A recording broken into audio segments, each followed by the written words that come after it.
FM. The night comes alive with Gramophone.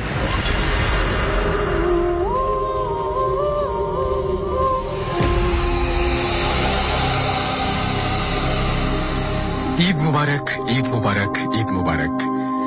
ঈদের তৃতীয় দিনে আপনাদের সবাইকে আমন্ত্রণ জানাচ্ছি ভূত এফএমে। আমি রাসেল আছি সাথে, আমার সাথে রয়েছে মাসুম ভাই, এবং আজকে কোনো অতিথি নেই। আজকে অতিথি নেই এই জন্য যে ঈদের তৃতীয় দিনে কাকে ডাকবো, এটা একটা আজকে ঈদের তৃতীয় দিন, তারপর আবার ঈদুল আজহা, তার আজকে ব্যস্ততা অনেক বেশি, দাওয়াত অনেক বেশি, খাওয়া দাওয়া অনেক বেশি, অনেক বেশি ফুর্তি। তো এই জন্য আমরা যেটা চিন্তা করলাম যেটা স্পেশাল এপিসোড আপনাদের জন্য তৈরি করি, এবং সেই স্পেশাল এপিসোডে কি থাকবে, সেই স্পেশাল এপিসোডে আমরা পুরনো এবং নতুন সব ঘটনা নিয়ে একদম রিসেন্টলি শেয়ার করেছেন আমাদের সাথে আমাদের যে সমস্ত গেস্টরা, সেই সমস্ত ঘটনা এবং সেই সাথে বেশ আগের বিভিন্ন সময়ের বিভিন্ন ঘটনা নিয়ে আজকের ভূত এফএম সাজানো হয়েছে। আশা করছি প্রতিটা মুহূর্ত আপনারা আনন্দ পাবেন, এবং অনেকেরই আগের ভূত এফএম যারা মিস করেছেন অনেকেরই এরকম একটা চাহিদাই থাকে যে আগে ভূত এফএম এর অমুক স্টোরিটা শোনান, তমুক স্টোরিটা শোনান, ওটা অনেক ভালো ছিল, অমুক ঘটনাটা ভালো ছিল, অমুকে অনেক বেশি ভালো ঘটনা বলতেন। তো আমরা এরকম খুব কেয়ারফুলি বেশ কিছু ইমেল সিলেক্ট করেছি, আমরা কেয়ারফুলি বেশ কিছু ঘটনা সিলেক্ট করেছি যে ঘটনাগুলো আপনাদের অনেক আনন্দ দিতে পারে বলে আমার মনে হয়। তো আমি শুরুতেই জানিয়ে দিই যে কিভাবে আমাদের সাথে কমিউনিকেট করবেন। আমাদেরকে যদি আপনারা ইমেইল করতে চান, আমার ইমেল অ্যাড্রেস হচ্ছে bhootfm@radiofurti.fm, which is bhootfm@radioforti.fm। আপনার নাম, ঠিকানা এবং ফোন নাম্বার সহ আপনার জীবনে ঘটে যাওয়া বা আপনার জানা সেরা ঘটনা লিখে পাঠিয়ে দিন আমাদের কাছে। ঘটনার শুরুতে অবশ্যই উল্লেখ করুন যে ঘটনাটা কি স্টুডিওতে এসে শেয়ার করতে চান নাকি আপনি চান আপনার ঘটনা আমরা পড়ে শোনাই। আর যারা দেশের বাইরে রয়েছেন তারা সরাসরি অডিও ক্লিপ পাঠাতে পারেন, ঘটনাও লিখে পাঠাতে পারেন আমাদেরকে। সেই সাথে আমাদের দুটো ফেসবুক পেজ রয়েছে, যে দুটো ফেসবুক পেজে আমি বলে দিচ্ছি যে কোনটা www.facebook.com/radio.furti and www.facebook.com/bhootfm.russell। এই দুটো পেজে গিয়েও আপনি আমাদের যে পোস্ট রয়েছে সেখানে লাইক দিতে পারেন, কমেন্ট করতে পারেন, শেয়ার করতে পারেন, যেটা আপনার ইচ্ছা। তবে এই স্পেশাল এপিসোডের রুল অনুযায়ী আমরা কোনো কমেন্ট আজকে পড়ব না। আজকে শুধুমাত্র শুধুই ভয়, শুধুই ভয়, শুধুই ভয়, একদম প্রথম থেকে শেষ পর্যন্ত শুধুই ভয় আর ভয় থাকবে। এবং আপনাদের আজকের এই যে ঘটনার মাধ্যমেই বিভিন্ন সময় আপনারা ট্রাভেল করবেন। কোনো সময় 2011, তো কোনো সময় 2014, কোনো সময় 2016, তো কোনো সময় 2018। এরকম বিভিন্ন সময়ে বিভিন্ন ঘটনায় আমরা যাব, এবং পুরোটা মুহূর্ত অনেক ভয় কাটবে বলে আশা করছি। যারা এই মুহূর্তে বাসায় আছেন তারা তো মজা করছেনই, প্রিয়জনদের নিয়ে ভূত এফএম উপভোগ করছেন, অনেকেই কিন্তু আবার কর্মস্থলের দিকে রওনা দিয়েছেন, এবং অনেকেই হয়তো আবার ফিরে আসছেন ছুটি কাটিয়ে, অনেকে আছেন বাসে, ট্রেনে বা লঞ্চে। তারা সবাই আজকের এই রাতটা, এই যে স্বজনদের ফেলে এসে আবারও ফিরে আসার রাতটা ভূত এফএমের সাথে কাটান। আশা করছি যে আপনাদের সমস্ত দুঃখ ভুলিয়ে দেব ভয় দিয়ে। জানি না কেমন লাগবে। শুরু করা যাক আমাদের আজকের ভূত এফএম। আবারও সবাইকে ঈদ মুবারক। শুরুতেই আমরা যেটা করব সেটা হচ্ছে আমাদের কাছে একটা স্টোরি রয়েছে যেটি 2018-এর 11 মে আমরা প্লে করেছিলাম, এবং একটা ইমেইল আমরা পড়েছিলাম, এবং এই ইমেইলটা আপনাদের সবার কাছে অনেক বেশি ইমোশনাল মনে হয়েছিল। ইমেইলটি পাঠিয়েছিলেন সারওয়ার হোসেন শাহিন, এবং তার সেই ইমেইলটা পড়ার পরে আপনাদের অনেক কমেন্ট পেয়েছিলাম আমরা, এবং অনেকে এটা এত বেশি পছন্দ করেছিলেন যে আমি আজকে আবারও সেটা রিপিট করার লোভ সামলাতে পারলাম না। তো শুরুতেই আমরা এরকম একটা ইমেল দিয়ে শুরু করতে চাই আজকের ভূত এফএম। চলুন শুনি, আশা করছি উপভোগ করবেন। আসসালামু আলাইকুম রাসেল ভাই, আশা করি ভালো আছেন। আমি সারওয়ার হোসেন শাহিন, মোবাইল নাম্বার তারপর দিয়েছেন। তিনি একটি বেসরকারি প্রতিষ্ঠানে আছেন, এবং তিনি বলছেন যে তিনি একটা আমাদের অফিসের আশেপাশেই তার অফিস, সেটা তিনি জানিয়েছেন, এবং তিনি বলেছেন যে স্টুডিওতে এসে তার ঘটনা বলা সম্ভব নয়। তিনি ভূত এফএমের একজন নিয়মিত শ্রোতা, এবং তার বাড়ি লালমনিরহাট জেলা সদরের কোনো এক এলাকায়। কোনো এক কারণে এলাকার নাম তার কাছে গোপন রাখতে হলো। এবার আসি মূল ঘটনায়। ঘটনা 1995-96 সালের। তখন আমি ক্লাস 6 কি 7-এ পড়ি। আমাদের বাড়ির অদূরেই একটা বাড়ি ছিল লোকমান ভাইদের। লোকমান ভাই, ওনার স্ত্রী আর ছোট ভাই লিয়াকতকে নিয়েছিল ওনাদের পরিবার। লোকমান ভাই বিয়ে করার 7-8 বছর হয়ে গেলেও ওনাদের কোনো সন্তানাদি হচ্ছিল না। অনেক ডাক্তার কবিরাজি দেখিয়েও কোনো সুফল না পেয়ে হতাশায় ভুগতে থাকেন। লোকমান ভাই জেলা পরিষদের পিয়নের চাকরি করতেন এবং ওনার ছোট ভাই কলেজে পড়তেন, তাই ওনার স্ত্রী প্রায় সময় বাসায় একা থাকতেন। একদিন ভর দুপুরবেলা ওনার স্ত্রী রান্না করছিলেন। এমন সময় একটি পাগল বাড়িতে ঢুকে ওনার স্ত্রীকে বলে, মারে, আমি ৩-৪ দিন থেকে না খাওয়া, আমাকে একটু ভাত খেতে দিবি? ওই পাগলের ছেঁড়া নোংরা পোশাক আর শরীর থেকে পচা দুর্গন্ধ বেরোচ্ছিল, যেটা ওনার স্ত্রী সহ্য করতে পারছিলেন না। তারপরেও ওনার স্ত্রী ওই পাগলকে বললেন, ডাল আর করলা ভাজি হয়ে গেছে, শুধু মাছের তরকারিটা চুলোয়, আপনি মাদুরটা নিয়ে বসুন, অপেক্ষা করুন, আমি দিচ্ছি। পাগলটা বসতে বসতে বলল, মা, আমি মাছ খাই না, শুধু ডাল আর করলা ভাজি দে, ওতেই আমার চলবে। লোকমান ভাইয়ের স্ত্রী সবকিছু বেড়ে এনে ওনার সামনে দিলেন, হাত ধোয়ার পানি দিলেন, কিন্তু পাগলটা হাত না ধুয়েই খাওয়া শুরু করলো। পাতিল থেকে ভাত বেড়ে দিচ্ছিলেন, পাগলটা খেয়েই চলছে। একসময় পাতিলের ভাত প্রায় শেষ। পাগলটা বলল, পেট ভরে গেছে মা, আর খাবো না, আমাকে যে সব ভাত বেড়ে দিলি, এখন তোরা কি খাবি? লোকমান ভাইয়ের স্ত্রী বললেন, সমস্যা নেই বাবা, ঘরে চাল আছে, সমস্যা নেই বাবা, ঘরে চাল আছে, আমি আবার রান্না বসিয়ে দেব, আপনি আপনার আর একটু ভাত নিন। পাগলটা হাত ধুতে ধুতে বলল, তার কোনো সন্তান নেই? তোর কোনো সন্তান নেই, তাই না? লোকমান ভাইয়ের স্ত্রী অবাক হয়ে বললেন, না, নেই, কিন্তু আপনি জানলেন কি করে? পাগলটা কোনো জবাব না দিয়ে উঠে দাঁড়িয়ে বলল, ফজরের নামাজ শেষে তুই, তোমার আর তোর স্বামী মিলে তোদের কুল বড়ই গাছটায় ঝাঁকুনি দিবি, দেখবি একটি কুল পড়বে, আর ওটা দুজনে ভাগ করে খাবি। লোকমান ভাইয়ের স্ত্রী বললেন, বাবা, এখন তো কুলের সিজন না, কি করে কুল পড়বে? পাগলটা ধমকে সরে বলল, তোকে যা করতে বলছি তাই করবি, আর এই কথা বল তুই তোর স্বামী ছাড়া আর কাউকে জানতে দিবি না। তোর ছেলে মেয়ে যেটাই হোক 12 বছর পর্যন্ত খুব চোখে চোখে সাবধানে রাখবি। এই বলে পাগলটা চলে গেল। কিন্তু আশ্চর্যের বিষয় হলো, লোকমান ভাইয়ের স্ত্রী যখন ভাতের পাতিল থেকে যা খাওয়া সামান্য ভাত বেড়ে আবার রান্না করতে যাবে, তখনই দেখতে পান ভাত পাতিল ভরা, এমনকি ডাল, করলা ভাজি সব ঠিক আছে, যেমনটি পাগলটা আসার সময় ছিল। উনি নিজের চোখকেই বিশ্বাস করতে পারছিলেন না। যাই হোক, রাতে তার স্বামীকে সব খুলে বলেন। লোকমান ভাই হেসে উড়িয়ে দিয়ে বললেন, তুমি স্বপ্ন দেখেছ হয়তো। ওনারা দুজনেই ছিলেন 5 ওয়াক্ত নামাজি। ফজরের নামাজ শেষে লোকমান ভাই ওনার স্ত্রীকে নিয়ে কুল গাছের নিচে গিয়ে সত্যি ঝাঁকুনি দিতেই একটি বড় আকৃতির কুল ঝরে পড়ে এবং দুজনেই আশ্চর্য হয়ে যায়, কারণ এখন বর্ষাকাল, কুলের সিজন নয়। দুজনে সমান ভাগ করে কুলটা খায়। এই কুল যেন গাছের কুলের মতো না, এটা অনেক সুস্বাদু, মিষ্টি এবং সুগন্ধযুক্ত। এমন ফল আগে কখনো খায়নি ওরা। 2 মাস যেতে না যেতেই স্ত্রী টের পেলেন উনি সন্তান সম্ভবা। ওনার স্বামীকে বললেন যে ওনার স্বামী পরীক্ষা করার জন্য ডাক্তারের কাছে নিয়ে গেলেন। ডাক্তার সব পরীক্ষা করে বললেন, মিষ্টি খাওয়ান, আপনারা তো বাবা মা হতে চলেছেন। দিন যায়, মাস যায়। একদিন ওনার স্ত্রী ফুটফুটে এক কন্যা সন্তানের জন্ম দিলেন। মেয়ের ডাক নাম রাখা হলো লামিয়া। পরম আদর ভালোবাসায় বেড়ে উঠতে লাগলো মেয়েটা। কিন্তু মেয়েটা ছিল ভীষণ চঞ্চল, এক জায়গায় স্থির থাকতে চাইতো না। হামাগুড়ি দিয়ে মুহূর্তেই বাড়ি ডাঙিনায় এ পাশ থেকে ও পাশে চলে যেত। যেহেতু লোকমান ভাইয়ের স্ত্রী একাই বাসায় থাকতেন আর ওনাকে বাড়ির কাজে এদিক সেদিক যেতে হতো, তাই ওর ওপর বাড়তি নজর রাখার জন্য কোমরে একটা পিতলের ঝুনঝুনি বেঁধে দেওয়া হয়েছিল এবং এখন যেখানেই সে যায় ঝুনঝুন শব্দ হতে থাকে এবং লামিয়াকে খুঁজে পেতে আর সমস্যা হয় না। এভাবেই দিন কাটতে থাকে। লামিয়াও হাঁটতে শিখে যায়, বাড়ির আনাচে কানাচে ঘুরে বেড়ায়, ওর সমবয়সী শিশুদের সাথে বাগানে খেলা করে। একদিন সন্ধ্যার আগে লামিয়াকে খুঁজে পাওয়া যাচ্ছিল না। ওদের বাড়ির পেছনে একটা পুকুর ছিল, ওই পুকুরেই পাওয়া গেল লামিয়ার মরদেহ। বাসায় কান্নাকাটি শোকে ছায়া নেমে এলো এলাকা জুড়ে। লোকমান ভাইয়ের স্ত্রী তখন ছিলেন 5-6 মাসের সন্তান সম্ভবা। মেয়ে হারানোর শোকে বারবার জ্ঞান হারাচ্ছিলেন। গর্ভের সন্তানের কথা চিন্তা করে ওনাকে হাসপাতালে ভর্তি করানো হলো। লোকমান ভাইয়ের কান্নাও যেন থামছে না। ওনার স্ত্রী হাসপাতালে থাকায় শেষবারের মতো মেয়েকে আর দেখার সুযোগ পাননি। তাই লামিয়ার কবর ওই বাগানের এক কোণে পুকুর পাড়ে দেয়া হয়।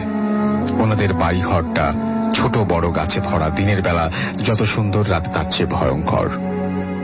6-7 দিন পর ওনার স্ত্রীকে হাসপাতাল থেকে নিয়ে আসা হয়। ওনার স্ত্রী প্রায় সব সময় ওই কবরের পাশে গিয়ে কান্না করে আর প্রতিবেশীরা সান্ত্বনা দিয়ে তাকে নিয়ে আসে। 1 মাস কেটে যায়। মেয়ে হারানোর শোক কিছুটা ভুলে গেছেন ওনারা। একদিন রাত আনুমানিক 2:30 থেকে 3টা হবে, হঠাৎ লোকমান ভাইয়ের স্ত্রীর ঘুম ভেঙে যায়। ওনার কানে ঝুনঝুনির ঝুনঝুন ঝুনঝুন শব্দ ভেসে আসে। মনে হয় বাড়ির আঙিনায় ঝুনঝুনি পড়ে কেউ হাঁটছে, ঠিক যেমন লামিয়া হাঁটত। উনি ভালো করে শব্দটা শোনার চেষ্টা করে। একবার উঠোনের এপাশে আর একবার ওপাশে যাচ্ছে শব্দটা। ওনার সারা গায়ে কাঁটা দিয়ে ওঠে। উনি ভাবেন দরজা খুলে দেখবেন নাকি ওনার স্বামীকে ডেকে তুলবেন। কিছুই বুঝে উঠতে পারছেন না। এক সময় ওনার স্বামীকে ডেকে তুলে বললেন, হেই, তুমি কি শুনছো? লোকমান ভাই চোখ কসলাতে কসলাতে বললেন, কি শুনবো, কি হয়েছে? ওনার স্ত্রী বললেন, আমাদের লামিয়া যেমন উঠানে হাঁটতো আর ঝুনঝুনির শব্দ ঝুনঝুন শব্দ হতো, আমি সেই সব রকম শব্দ শুনতে পেলাম উঠোনে। দুজনেই 1 মিনিটের মতো চুপ করে রইলেন, কিন্তু আর কোনো শব্দ হলো না। লোকমান ভাই বললেন, মেয়ের শোক তুমি এখনো ভুলতে পারোনি, তাই তোমার কাছে এমনটা মনে হয়েছে। ওনার স্ত্রীও ভাবলেন, হয়তো হতে পারে ভুল শুনেছি। এরপর 3-4 দিন পর আবারও একদিন রাতে ওনার স্ত্রীর সাথে এমনটা হলো, কিন্তু ওই দিন আর স্বামীকে কিছু বললেন না। উনি সাহস করে দরজা খুলতেও ভয় পাচ্ছেন, যদি কিছু দেখে ফেলেন তখন হয়তো গর্ভের সন্তান ক্ষতি হতে পারে। এভাবেই রাতেই ওনার স্ত্রী ঝুনঝুন শব্দটা শুনতে পায়। একটু ভয় লাগলেও ওনার কাছে শব্দটা শোনা একটা নেশার মতো হয়ে যায়, কিন্তু ওনার স্বামীকে আর তিনি সেটা বলেন না। তখনও ওই এলাকায় বিদ্যুৎ পৌঁছায়নি। ওনাদের বাথরুমটা বাগানের এক পাশে ছিল। রাতে প্রকৃতির ডাকে সাড়া দেবার দিতে ওনার স্বামী হলে ওনারা ওনার স্বামীকে নিয়ে যেতেন, কিন্তু কোনোদিন কিছু দেখেননি। একদিন রাতে লোকমান ভাইয়ের বাথরুম যাবার প্রয়োজন হয়। বাগান দিয়ে ঢুকতেই কুল গাছটা চোখে পড়ে যায়। ওই কুল গাছেই লামিয়ার জন্য একটা দোলনা ঝুলিয়ে দিয়েছিলেন তিনি। লামিয়া অন্য বাচ্চাদের সাথে নিয়ে ওই দোলনায় খেলা করত। লামিয়া মারা যাবার পরও লামিয়ার স্মৃতি হিসেবে ওই দোলনাটা খোলা হয়নি। লোকমান ভাই যখন ওই কুল গাছটার কাছাকাছি আসেন, তখন চাঁদের আবছা আলোয় দেখতে পান দোলনাটা একা একা দুলছে। মনে হবে গাছে কেউ যেন দোল খাচ্ছে, আর এইমাত্র উঠে গেছে। বাতাসে দুলছে, তারও বিন্দু মাত্র সম্ভাবনা নেই, কারণ এক ফোঁটা বাতাসও তখন ছিল না।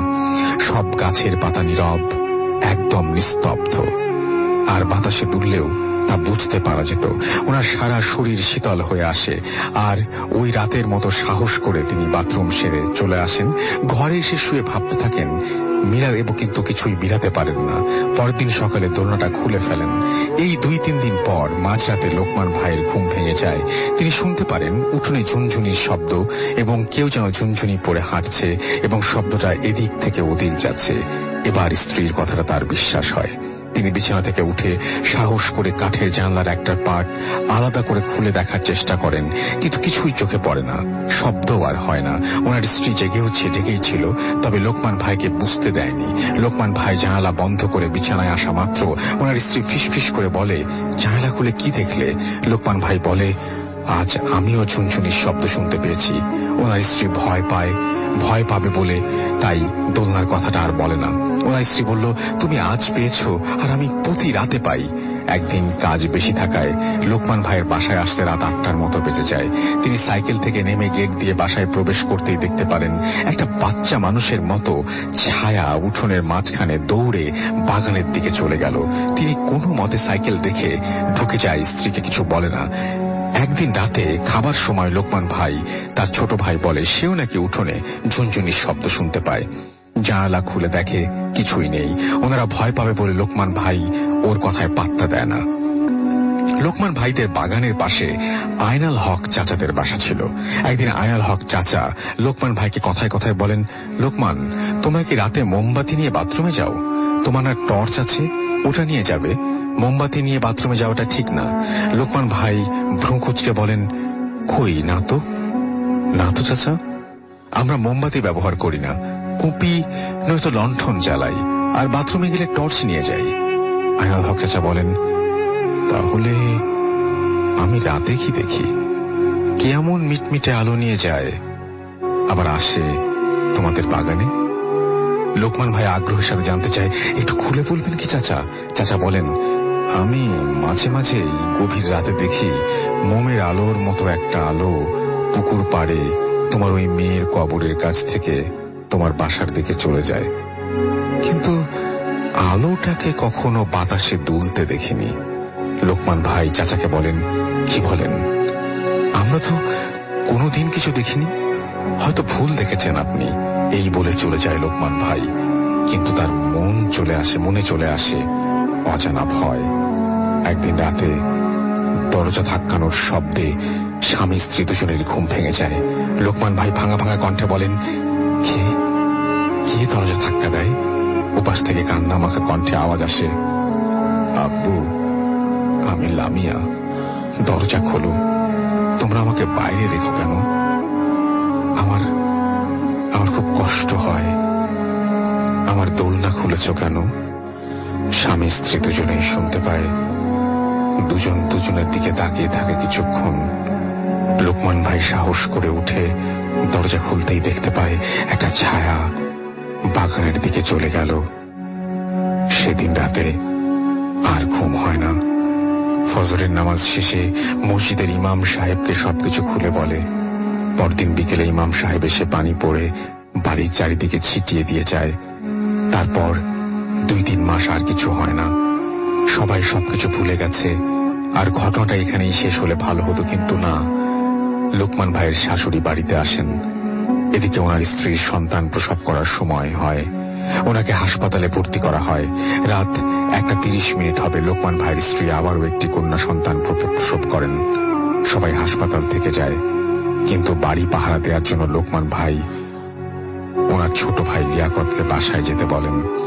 হাসপাতাল থেকে বাসায় আসতে লিয়াকতের 1 ঘন্টার মতো সময় লাগে।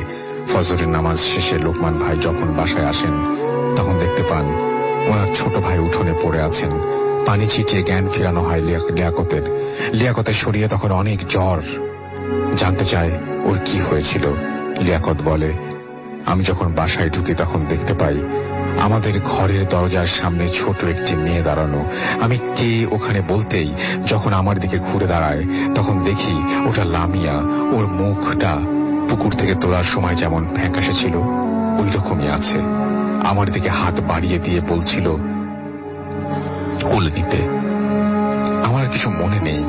লিয়াকতের জ্বর 4-5 দিন ছিল, কিন্তু জ্বর ভালো হয়ে গেলেও রাতে স্বপ্ন দেখত ওই ঘটনা আর চিৎকার দিয়ে উঠত। শহরের বড় মসজিদের ইমামকে ঘটনা বলার পর ইমাম সাহেব এসে বাড়ি বন্ধ করে দিয়ে যান। এভাবে বেশ কিছুদিন ভালোই কাটে, কোনো সমস্যা হয় না। লোকমান ভাই যে ঘরে থাকতেন, ওই ঘরে খাটের পাশেই একটা ছোট জানালা ছিল, আর ওই জানালা দিয়ে পুরো বাগানটা দেখা যেত। একদিন রাতে কাশি ফেলার জন্য জানালা খুলতেই দেখতে পান মেয়ের কবরের উপরে একটা আলো মিটমিট করে জ্বলছে। উনি জানালা লাগিয়ে একটু ফাঁক রেখে দেখার চেষ্টা করেন, কিন্তু একটা বাতাস এসে আলোটা নিভিয়ে দেয়। এরপর প্রায় প্রতি রাতেই চুপি চুপি ওই আলোটা দেখেন। এখন ওনার ভয় লাগে না, তবে মেয়েটার কথা ভেবে খুব কষ্ট পান, কাঁদেন। 5-6 মাস কেটে যায়। ওনাদের পরের বাচ্চাটাও দেখতে দেখতে ওই মেয়ের মতোই হয়েছে, বিন্দু মাত্র তফাৎ নেই। মেয়েকে ঘুম পাড়িয়ে যখন লোকমান ভাইয়ের স্ত্রী এদিক সেদিক যান, তখন ফিরে এসে দেখেন মেয়ে শুয়ে শুয়ে একদিকে আকাশের দিকে তাকিয়ে খিলখিল করে হাসছে। দেখলে মনে হবে কারোর সাথে খেলছে, অথচ 2-3 মিনিট হবে ঘুম পাড়িয়ে গেছে। সামনে গেলে একটা বাতাস শোঁ করে চলে যায়।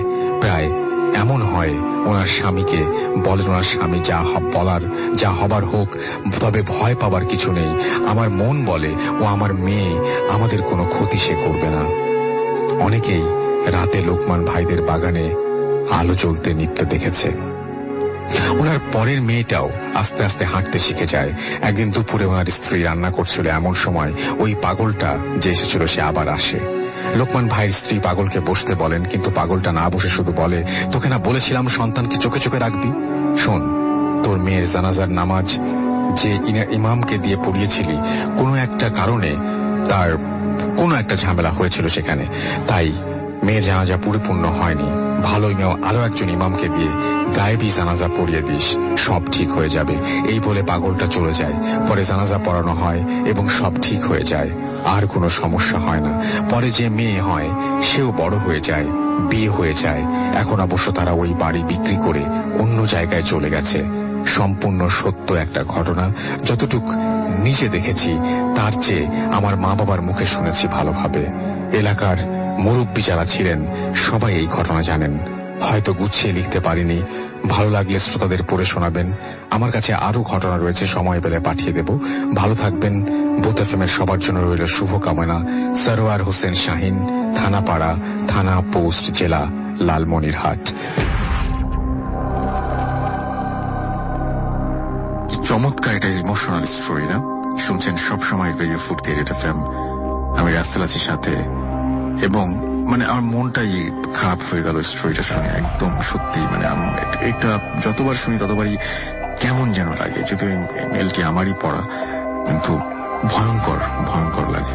আজকে স্পেশাল এপিসোডগুলো আমি এর আগেও বলেছি, এখনো বলেছি, আমি লাইক বা কমেন্ট এই সমস্ত অনেকেই বলেন যে এত কমেন্ট পড়েন কেন, আর অনেকে এটাও বলেন যে আমার কমেন্ট পড়া হয় না, কারণ দুটোই হয়। তো স্পেশাল এপিসোডগুলোতে আমি ঠিক করছি কোনো কমেন্ট পড়বো না। স্পেশাল এপিসোডে শুধুমাত্র ঘটনা থাকবে, এবং শুধুই ঘটনা, এবং শুধুই মাত্র ভয়, আর অন্য কোনো কিছু নয়।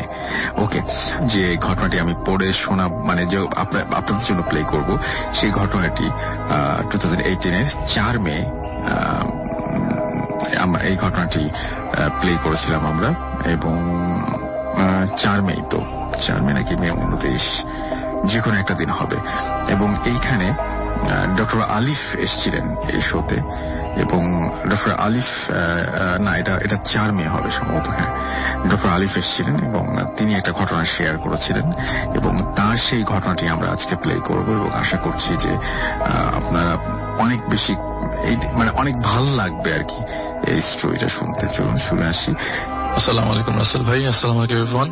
ওয়েলকাম সালাম, এবং ভূত এফএমে আসার জন্য অনেক ধন্যবাদ আলিফ আপনাকে। অনেকদিন পরে আসছে আবারও। ঘটনা শুরুর আগে এই স্বপ্ন নিয়ে ঘটনাটা স্টার্ট করি, স্বপ্নের ঘটনা স্টার্ট করি, স্বপ্ন দিয়ে শুরু হোক। তো আমি তো রাসেল ভাই জানেন আমি একটু ডিফারেন্ট ঘটনা ছাড়া শেয়ার করি খুবই কম, একদম একটু ডিফারেন্ট না হলে। আপনি যেটা বলেছেন সেটা দিয়ে স্টার্ট করছি। নাফিস নামে এক, মানে দুটো ঘটনা আছে, আমরা সেকেন্ড ঘটনাটা শুনি। Okay fine. নাফিস নামে যে ভাইয়াটার ঘটনা শেয়ার করব, ভাই তার ঘটনা আমি আপনাকে আগেই বলেছি। সে ঢাকা একটা ইউনিভার্সিটিতে বিশ্ববিদ্যালয়ে পড়াশোনা করত, 1996-1997 সেশনের স্টুডেন্ট। তো উনি যখন পড়াশোনা করে তখন রাজশাহীতে তার বাবা মা থাকতো। তো রাজশাহীতে থেকে সে ঢাকায় এসে পড়াশোনা করা স্টার্ট করে, এবং আসলে ইউনিভার্সিটির ওই হোস্টেলেই থাকা হতো শুরুর দিকে। পরবর্তী সময়ে হোস্টেল চেঞ্জ করে, মানে হোস্টেলে একটু ঝামেলা থাকবার কারণে কয়েকজন বন্ধু মিলে ডিসিশন নেয় যে তারা একটা বাসা নেবে। তো মিরপুরের সাইডে আশেপাশে একটা বাসা ভাড়া নেওয়া হয়। তো 96-97 ঘটনাটা আসলে রাসেল ভাই 1999 সালের। আচ্ছা। তো যে বাসাটা, তো তখন তো এত অ্যাপার্টমেন্ট ছিল না, সাধারণ বাসা বাড়ি আর কি। তো যে বাসাটা নেয় সেটা মেস বাড়ি। তো তখন এত মেস বাড়ি ছিল না, এখন অনেক মেস বাড়ি আছে। তো এত মেস বাড়ি ছিল না, ঢাকা শহরে খুব কম ছিল। ফ্যামিলি বাসায় সবাই প্রেফার করতো। তো তারা একটা বাড়ি পায় যে বাড়িতে শুধুমাত্র মেসই ভাড়া দেওয়া হয়, শুধু বাড়িওয়ালা থাকতো বিল্ডিং এর পাশে। আচ্ছা। তো তারা থাকতো 4 তলা, তো 2 ইউনিটের বাসা। তো তারা থাকতো 4 তলা বাম পাশে। তো ঠিকই ছিল। তো বন্ধের সময় চলে আসে, কারণ ঈদ, রমজানের ঈদ। তো ঈদ শেষে তারা ফিরবে আর কি বাড়িতে। ঘটনা হচ্ছে যে ঈদের ছুটি ছিল 7 দিনের, রমজানের ঈদ তো প্রায় 7-8 দিনের ইউনিভার্সিটির বন্ধ ছিল, বেশি দিনেরই ছিল। কিন্তু দুর্ভাগ্যবশত রাসেল ভাই সবাই তো ঢাকার সময় ঢাকা থেকে চলে যেত, আর তো আরো মানুষ কম ছিল এর আগে, 96-97-99 ঘটনা, মানুষ আরো কম ছিল। তো বাসাটা পুরো খালি ছিল বলতে গেলে। যখন ওনারা যায় 3-4 দিন আগে ঈদের, তখন দেখা যায় অলমোস্ট বাসা খালি। তো ঈদের পর দিন তার বাবার সাথে মনোমালিন্য হওয়ার কারণে ঈদের পর দিন তিনি ঢাকায় চলে আসেন। আচ্ছা। তো ঢাকায় আসার পর তো বিপদ, কারণ উনি তো আসার কথা 7-8 দিন পরে ঈদের, কিন্তু চলে আসছে ঈদের পরের দিন। তো ওই বিল্ডিং এ শুধুমাত্র বাড়িওয়ালা ছিল, বাড়িওয়ালার মেয়ে ছিল, বাড়িওয়ালা নিজেও ছিল না। আর ওই পুরো বিল্ডিং এর মধ্যে তিনি ছিলেন, আর ভাগ্যবশত তার পাশের রুমের এক ভাই ছিল। আচ্ছা। তিনি ঈদে জানি নাই, ঢাকার বাইরে যাই নাই, সে ঢাকাতেই ছিল। আচ্ছা। তো ভাগ্যবশত বলার কারণগুলো একটু পরে বলছি। তো উনি যখন আসে বাসায় দেখে যে তো বুয়া যে রান্না করতো সে বুয়াটাও নাই। তো তাকেই রান্না করে খেতে হবে, একটা কমন চুলা ছিল বাসাটার ভিতরে। তো সে দেখে যে বাসাতে কোনো খাওয়া দাওয়া কিছু নাই। তো সে ট্রাঙ্ক থেকে কিছু টাকা নেয়, টাকা নিয়ে সন্ধ্যা 7টার দিকে মাগরিবের নামাজ পড়ে এসে মানে বাজারের দিকে বসে কিছু নিয়ে আসার জন্য, যাতে কেউ খেতে পারে যতদিন পর্যন্ত বুয়া না আসে। দু একদিনের খাওয়া তো মেসের লোক জানেনি তো ভাই কি ধরনের খাওয়া খেতে পারে, তো সাধারণভাবে যতটুকু রান্না করে খাওয়া যায় আর কি।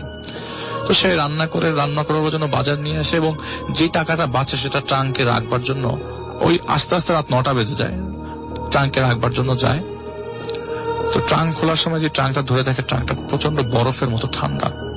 আচ্ছা, আউট অফ নোওয়্যার ওই রুমের ভিতরে, আমি আগের থেকে বলে দিই রাসেল ভাই, ওই রুমটা ছিল তাতে 3 ফ্রেন্ডের। তো ওই ফ্রেন্ড গুলা কেউ ঈদের ছুটি শেষে বা ঢাকায় আসেনি তখনও, খালি ওই ফ্ল্যাটের মধ্যে, ওই ফ্ল্যাটের মতো মাত্র 2 জন, তিনি আর পাশে রুমের এক ভাই। ওনার সাথে ওনার এতটা ইন্টিমেসি ছিল না, বাট এমনি হাই হ্যালো ছিল, দেখা সাক্ষাৎ ছিল, কারণ টাকা পয়সা তো সবাই একসাথেই ফ্ল্যাটের ভাড়া দেওয়া হতো। তো তিনি রান্না বান্না করে খাবে, তো যে টাকাটা বেঁচেছে সেটা সে ট্রাঙ্কের ভিতরে রাখতে যেয়ে দেখে যে ট্রাঙ্কটা পুরো বরফের মতো ঠান্ডা হয়ে আছে, মানে কোনো কারণ ছাড়া। শীতকাল আসলে তখনও প্রপারলি শীত পড়ে নাই, শীতকাল একদম শীতের শুরুর দিকে আর কি। তো এত ঠান্ডা হওয়ার কথা না, বরফের মতো ঠান্ডা। তো সে ট্রাঙ্কটা খোলে সাহস করে, খুলে দেখে কিছু না, সব নর্মাল। সে টাকাটা রেখে রান্না বান্না করে রাত্রেবেলা খেয়ে শুয়ে পড়ে। শোয়ার পর সে স্বপ্নে দেখে এরকমটা, যে স্বপ্নে অনেক আজগুবি জিনিস দেখার পর যতটুকু মনে আছে একটা জিনিস, যে ট্রাঙ্কটা খুলতে হবে, ট্রাঙ্কটা খুলতে হবে, এবং ট্রাঙ্কটা খুললে তার কিছু বিপদ হবে, না খুললে কিছু বিপদ হবে, ট্রাঙ্কটা না খুলতেই হবে। আচ্ছা, ট্রাঙ্কটা খুলতেই হবে। সে কি করে, লাইটটা, মানে ঘুম থেকে ওঠে, বলে যে আমার স্মৃতিশক্তি যতটুকু মনে আছে আমি লাইটটা খুলে লাইট মানে ঘুম থেকে উঠি, লাইট জ্বালাই এবং ট্রাঙ্কটা খুলি। ট্রাঙ্কটা খোলার পর তিনি দেখে যে ট্রাঙ্কটার বাম পাশে কিছু নখ, আর ডান পাশে কমপক্ষে 50 থেকে 60টা আঙ্গুল, আচ্ছা, কাটা আঙ্গুল। তিনি একটা চিৎকার দেয়, খুব জোরে চিৎকার দেয়, মনে হচ্ছে এই চিৎকারটা পুরো বিল্ডিং এর সবাই শুনতে পাওয়ার কথা, এত জোরে চিৎকার দেয়। পাশের রুমের ভাইটা দৌড়ে এসে দরজা লক করে, সে দরজাটা খুলে দেয়। তো ওই পাশের ভাইটা দেখে যে তিনি পুরা ঘেমে, মানে এতটাই ঘামা হয়েছে তার শরীরে যে পুরা শরীর তার গোসলের মতো অবস্থা, এবং ওই ট্রাঙ্ক বেয়ে পানি পড়ছে, ট্রাঙ্ক দিয়ে পানি পড়ছে। উনি ভাইটাকে বলে যে কি হয়েছে, তখন বলে যে ভাই আমি এরকম স্বপ্নে দেখলাম, ট্রাঙ্কটা খুললাম, এই ট্রাঙ্কটা খোলার পর এইসব জিনিস দেখেছি। বলে দেখো এটা দুঃস্বপ্ন হতে পারে তোমার। আচ্ছা, উনি এতটাই ভয়ে, এতটাই ঘাবড়ে গেছে যে বলে যে ভাই আপনি আমার সাথে এই রুমে থাকেন, মানে সে রাতটা পার করার জন্য, অ্যাটলিস্ট এই আজকে রাতটা আপনি আমার সাথে থাকেন, দরকার হলে অনেকটা ব্যবস্থা করবো। ওই লোকটা ভাইয়াটা পাশে তার সাথে তার রুমে থাকে। পরের দিন যখন সকাল হয়, 2 জন মিলে একসাথে নাস্তা খেতে হোটেলে যায়। হোটেলে যাবার পর ওই ভাইয়াটা বলে যে শোনো, তোমাকে রাত ভোরে আমি ডাকলাম, তুমি অথচ ঘুমের ঘোরে কথা বলতে বলতে বসে দাঁড়িয়ে গেছো, আমি তোমাকে বসাতে পারছি না, শোয়াতে পারছি না, এত খারাপ অবস্থা তোমার, তোমাকে ডাক্তার দেখাতে হবে। আমি জানি না তোমার কি হয়েছে, কি সমস্যা, তবে অবশ্যই ডাক্তার দেখাতে হবে। তোমার ফ্রেন্ডরাও ভালো বলতে পারবে তুমি রাত্রেবেলা ঘুমানোর সময় কোনো সমস্যা করো কি না। তো বলে যে এখন তো ডাক্তাররা সবাই ছুটিতে চলে গেছে, তুমি এক কাজ করো, ঘুমের একটা ওষুধ খাও, রাত্রেবেলা ঘুমটা ভালো হয়। আচ্ছা, ঘুমটা ভালো হওয়ার কারণে ঘুমের ওষুধ খাওয়ায়। ওইটা ছিল ঈদের থার্ড ডেতে রাত্রেবেলা ঘুমের কোনো সমস্যা হয় নাই। ঈদের সেকেন্ড ডেতে সে ঢাকা চলে আসে। ঈদের 4th ডেতে ঘটনা আসল ভাই, ঈদের 4th ডেতে সে ঘুমের ওষুধ খায়, কিন্তু রাত্রেবেলা তিনি আবার স্বপ্ন দেখেন। এবং সেই ভাইটাকে সে বারবার বলে যে ভাই আপনি আপনার রুমে যান না, আমার তো রাত্রেবেলার সমস্যা, রাতটা অ্যাকচুয়ালি আমার ফ্রেন্ড আসা পর্যন্ত আমার সাথে রাতে থাকেন, আমার রুমে থাকেন। তো ওই লোকটা তার সাথে রাতে থাকে। তো এরপরও ঈদের 4th ডেতে তার ঘুম ভাঙে রাত্রেবেলা। তো ঘুম ভাঙার আগে যে স্বপ্নটা তিনি দেখেন এরকম, যে ট্রাঙ্কটা খুলতে হবে, ট্রাঙ্কটা না খুলে তাহলে বিপদ আরো ভয়াবহ, ট্রাঙ্কটা খুলতে হবে। এবং এই ঘটনাটা খুব আজগুবি ভাবে আসে, মানে তার কাছে ট্রাঙ্ক খোলার ঘটনাটা খুব অনেক কিছু পেঁচিয়ে আসে। তো সে এতটুকুই মনে করে যে আমি লাইট জ্বালাই, এবং সে দেখে যে পাশের ওই বেডটে ওই ভাইটা ঘুমাচ্ছে। সে ট্রাঙ্কটা খোলার পর দেখে যে মানে পুরা ট্রাঙ্কটা ভর্তি রক্ত, আর 2টো মাথা, একটা মাথা তার ওই রুমের একটা, মানে 2টা মাথাই তার রুমের 2টা ফ্রেন্ডের ট্রাঙ্কের ভেতরে।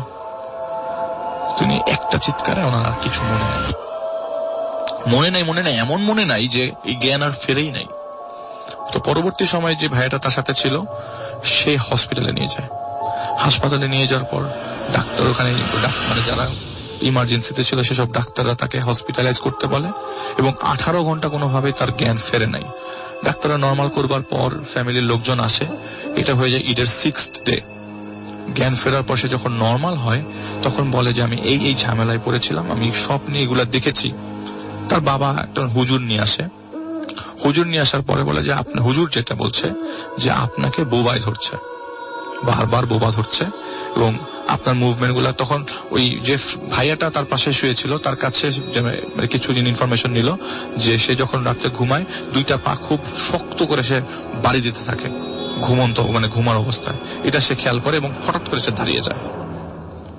কিন্তু রাসেল ভাই, ট্রাঙ্কের ভেতরে দুইটা মাথা দেখার কারণ কি? তো পরবর্তী সময় সেই জিনিসটা কানেক্ট করে। ঈদের 7 ডেতে জানতে পারে যে ঈদের 4th দিন তার দুটো ফ্রেন্ড ঢাকায় আসবার পথে রোড অ্যাক্সিডেন্টে মারা যায়। আচ্ছা। তার যে রুমমেট ছিল তারা রোড অ্যাক্সিডেন্টে মারা যায়, এবং তাদেরই কাটা মাথা। কেন কাটা কেন?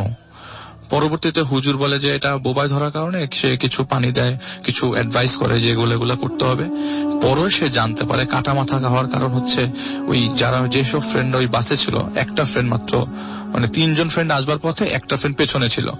তো উনি বলেছে যে ওই বাসটা মুখোমুখি সংঘর্ষ হওয়ার সময় দুইটা বডি ছিটকে যায়। এর কারণ হচ্ছে ওরা টিকিট পায় নাই, ড্রাইভারের পাশে যে ইঞ্জিন ওইখানে সিটে বসেছিল, ওই দুইটা ফ্রেন্ডই সাথে হেল্পারটা একদম ছিটকে বাসার সামনে অপোজিটে পড়ে পড়ে। তো গ্লাসে লেগে নাকি মাথা দুটোগুলো আলাদা হয়ে যায়, এত জোরে ধাক্কা লাগে মাথাগুলো থেতলে যায়, মাথাগুলো আলাদা হয়ে যায়। এবং সেটাই সে ট্যাঙ্কের ভিতরে সাদৃশ্য করতে, মানে সেটাই সে ট্যাঙ্কের ভিতরে দেখে। পরবর্তীতে তো ম্যাচ করে ফেললো যে সে যেটা স্বপ্ন দেখেছে, সে যেটা স্বপ্নের থেকে উঠে ট্রাঙ্ক খুলেছে এবং বলে যে আমি ট্রাঙ্কটা যে খুলেছি নিজের হাতে খুলেছি এবং একদম পুরো মাথা আমার ক্লিয়ার ছিল যে আমি ট্রাঙ্কটা খুলে দুটো মাথা দেখতে পাচ্ছি। এবং যেটা শুনলাম, মানে অনেক ঘটনায় আমরা শুনি এই ঘটনাটা পুরো ট্রাঙ্ক নিয়ে, এবং ঈদে আসার সময়। হ্যাঁ, সবচেয়ে বড় ব্যাপারটা হচ্ছে এখানে যে ট্রাঙ্কটা ভেতরে কাটা মাছ তো অবশ্যই। আমার কাছে এখনো প্রশ্ন থেকে গেল যে ট্রাঙ্কটা তো ঠান্ডা কেন হতো, আর এই পানির উৎস কোথায়? এটাই হচ্ছে রাসেল ভাই পরবর্তী সময় ওই হুজুর বলে যে ট্রাঙ্কটা ফেলে দেওয়ার জন্য, এবং ট্রাঙ্কটা যেন ওই বাসায় না রাখে, তাকে কিছু পানি পড়া দেওয়া হয়, কিছু নিয়ম কারণ বলে দেওয়া হয়। এবং তার বাবা মা বলে যে তোমাকে মানে মেসে থাকতে হবে না, তুমি হয় হোস্টেলে ব্যাক করো, আদারওয়াইজ অন্য বাসা নিয়ে থাকো। এই ট্রাঙ্কটা রাসেল ভাই পরবর্তী সময় রাখেন আর কি বাসাতে, কারণ ট্রাঙ্ক থেকেই তো লাস্ট এই 3-4 দিনে, ঈদের 3-4 দিনে তার সাথে লাইফের সবচেয়ে বড় ঘটনাগুলো ঘটে যায়, এবং তার দুইটা ফ্রেন্ড যে হারিয়ে যাচ্ছে তিনি এটা সংকেত পায় ট্রাঙ্ক থেকে। অদ্ভুত।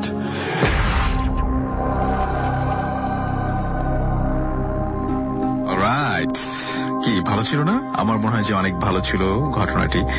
এবং এখন একটা যেটা কাজ করব সেটা হচ্ছে একটা অডিও ক্লিপে চলে যাই। আমরা একটা অডিও ক্লিপ শুনি। এই অডিও ক্লিপটি কিন্তু আবার নতুন, এটা পুরনো না, এই অডিও ক্লিপটি নতুন। চলুন একটি অডিও ক্লিপ শুনে আসি, একটু মিক্স করি আমরা। ওকে, ভালোই লাগছে। আমরা একটা মিক্স করে ফেলি এবং আমরা তার মাঝখানে ব্রেক ট্রেক যা নেওয়ার নিয়ে নিব মাঝে মাঝেই, সেটা নিয়ে আলাদাভাবে বলারও কিছু নেই। এবং আমরা মাঝে মাঝে এরকম নতুন নতুন কিছু অডিও ক্লিপ নিয়ে আসবো যদি টাইম পাই। ওকে, চলুন একটা অডিও ক্লিপ শুনি। ওয়াও, কি যে সুন্দর! ইস, আগে যে কেন আসেনি? থাম তো, আগে লাইভে যাই। কি রে, আমাদের থামতে বলে তুই থেকে নিজেই থেমে আছিস। ছাতার মাথা নেটওয়ার্ক আমার কাজই করছে না। রিজভি, তোর তো জিপি, তুই ঢোক না লাইভে। ওকে, এই যে লাইভ। কেউ ব্যবহার করে, কেউ করে না, কিন্তু গ্রামীণ ফোনে বিশ্বাস করে সবাই। এই বিশ্বাসেই আজ আমরা বিশ্বসেরা ওকলা স্পিড টেস্টেও 1 নম্বর। গ্রামীণ ফোন, বাংলাদেশের ফাস্টেস্ট মোবাইল নেটওয়ার্ক। ওকে, রেকর্ডিং শুরু করছি। দারুণ খবর, গ্রামীণ ফোনের 2GB ইন্টারনেট এখন মাত্র 38 টাকায়। হ্যাঁ, 38? ভাই, স্ক্রিপ্টে ভুল আছে, 38 না 42। না, ভুল নাই, ঠিকই আছে, তুমি বলে যাও। কোথায় ছিলাম? ও, গ্রামীণ ফোনের 2GB ইন্টারনেট এখন মাত্র 38 টাকায়, মেয়াদ 2 দিন। ভাই, মেয়াদও 2 দিনই? হ্যাঁ, 2 দিনই হয়েছে, এবার চলে আসো। ভাইয়া, একটু বাকি। ওকে, শেষ করো। বিস্তারিত জানতে ভিজিট grameenphone.com।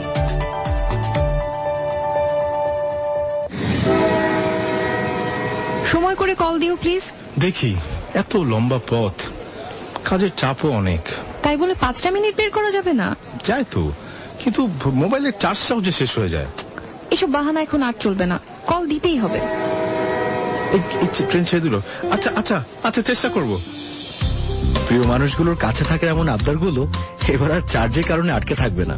গ্রামীণ ফোন এবং মাইক্রোম্যাক্স নিয়ে এলো সাশ্রয়ী মূল্যে 5000 mAh ব্যাটারির 4G enabled Micromax B5 Pro smartphone. এবার 1 নম্বর নেটওয়ার্কে ছুটে চলুন ফুল চার্জে।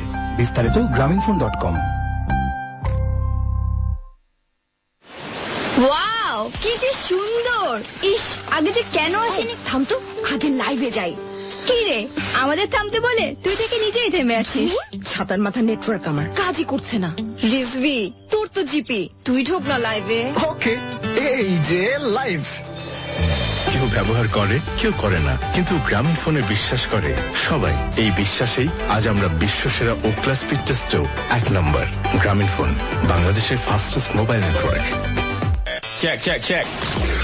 Radio Futi. Commercial is going down. Commercial free.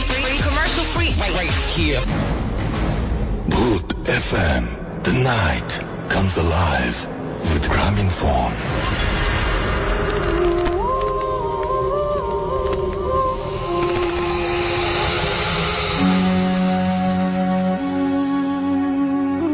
আসসালামু আলাইকুম রাসেল ভাই, আমি জানি আপনি সবসময় ভালোর দলে, তাই আপনাকে আর জিজ্ঞেস করলাম না আপনি কেমন আছেন। আশা করি আল্লাহর অশেষ মেহেরবানি ভালো আছেন। আমি মেহেদি হাসান শ্রাবণ, পেশায় একজন অ্যাম্বুলেন্স ড্রাইভার। 2016 আগস্ট মাস, দিনটি ছিল শনিবার। আমার পরিচিত একজন বড় ভাই আমাকে ফোন দেয়, শ্রাবণ তুমি কোথায়? আমি বললাম যে ভাইয়া আমি তো কালকে ট্রিপ থেকে ফিরলাম কেবল ঢাকায়। তো বলে যে তুমি কি বাসায় নাকি রাস্তায়? আমি বললাম যে না ভাই আমি বাসায়। বলে রাতে আমার একটা ট্রিপ আছে, যেতে পারবা? আমি বললাম যে কোথায়? বলে ভোলা। তো বললাম যে আচ্ছা ঠিক আছে ভাইয়া যেতে পারবো, সমস্যা নেই। বলে ওনারা 21,000 কিংবা 22,000 টাকা ভাড়া দিতে পারে আর বকশিস যা দেয়। তো আমি বললাম আচ্ছা ঠিক আছে ভাইয়া, আপনি পার্টিকে আমার নাম্বারটা দিয়ে দিয়েন, ওরা যেন আমার সাথে ফোনে কন্ট্যাক্ট করে। তো আলামিন ভাই বললো যে আচ্ছা ঠিক আছে আমি নাম্বার দিয়ে দিচ্ছি, তোমার সাথে ফোনে কন্ট্যাক্ট করবে। তো এই সুযোগে রাসেল ভাই আমি একটু ঘুমায় নিই। ঘুমানোর পরে ফ্রেশ হয়ে ঘুমাইছিলাম। দুপুর 2টা বাজে আমার মোবাইলে একটা ফোন আসে অন্যান্য নাম্বার থেকে। আমি ফোনটা রিসিভ করতে সালাম দিলাম। ওরা বলে যে আপনি কি শ্রাবণ? হ্যাঁ আমি শ্রাবণ। বলে আলামিন আপনার নাম্বারটা দিয়েছে, আপনি গাড়ি নিয়ে সন্ধ্যা 7টার ভিতরে ঢাকা মেডিকেলে চলে আসেন। তো যেহেতু রাসেল ভাই আমার গাড়িটা হচ্ছে মিরপুরের, তো 7টার ভিতরে আমি 5টায় রওনা দিলাম। 6টা 15-তে গিয়ে ওইখানে পৌঁছাইলাম।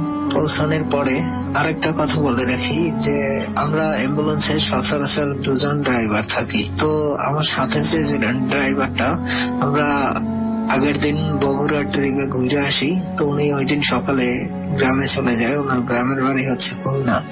যাই হোক, তো ওনারা আমাকে, আমি যখন ঢাকা মেডিকেলে তখন ওনারা আমাকে ফোন দিল 7:30টায়।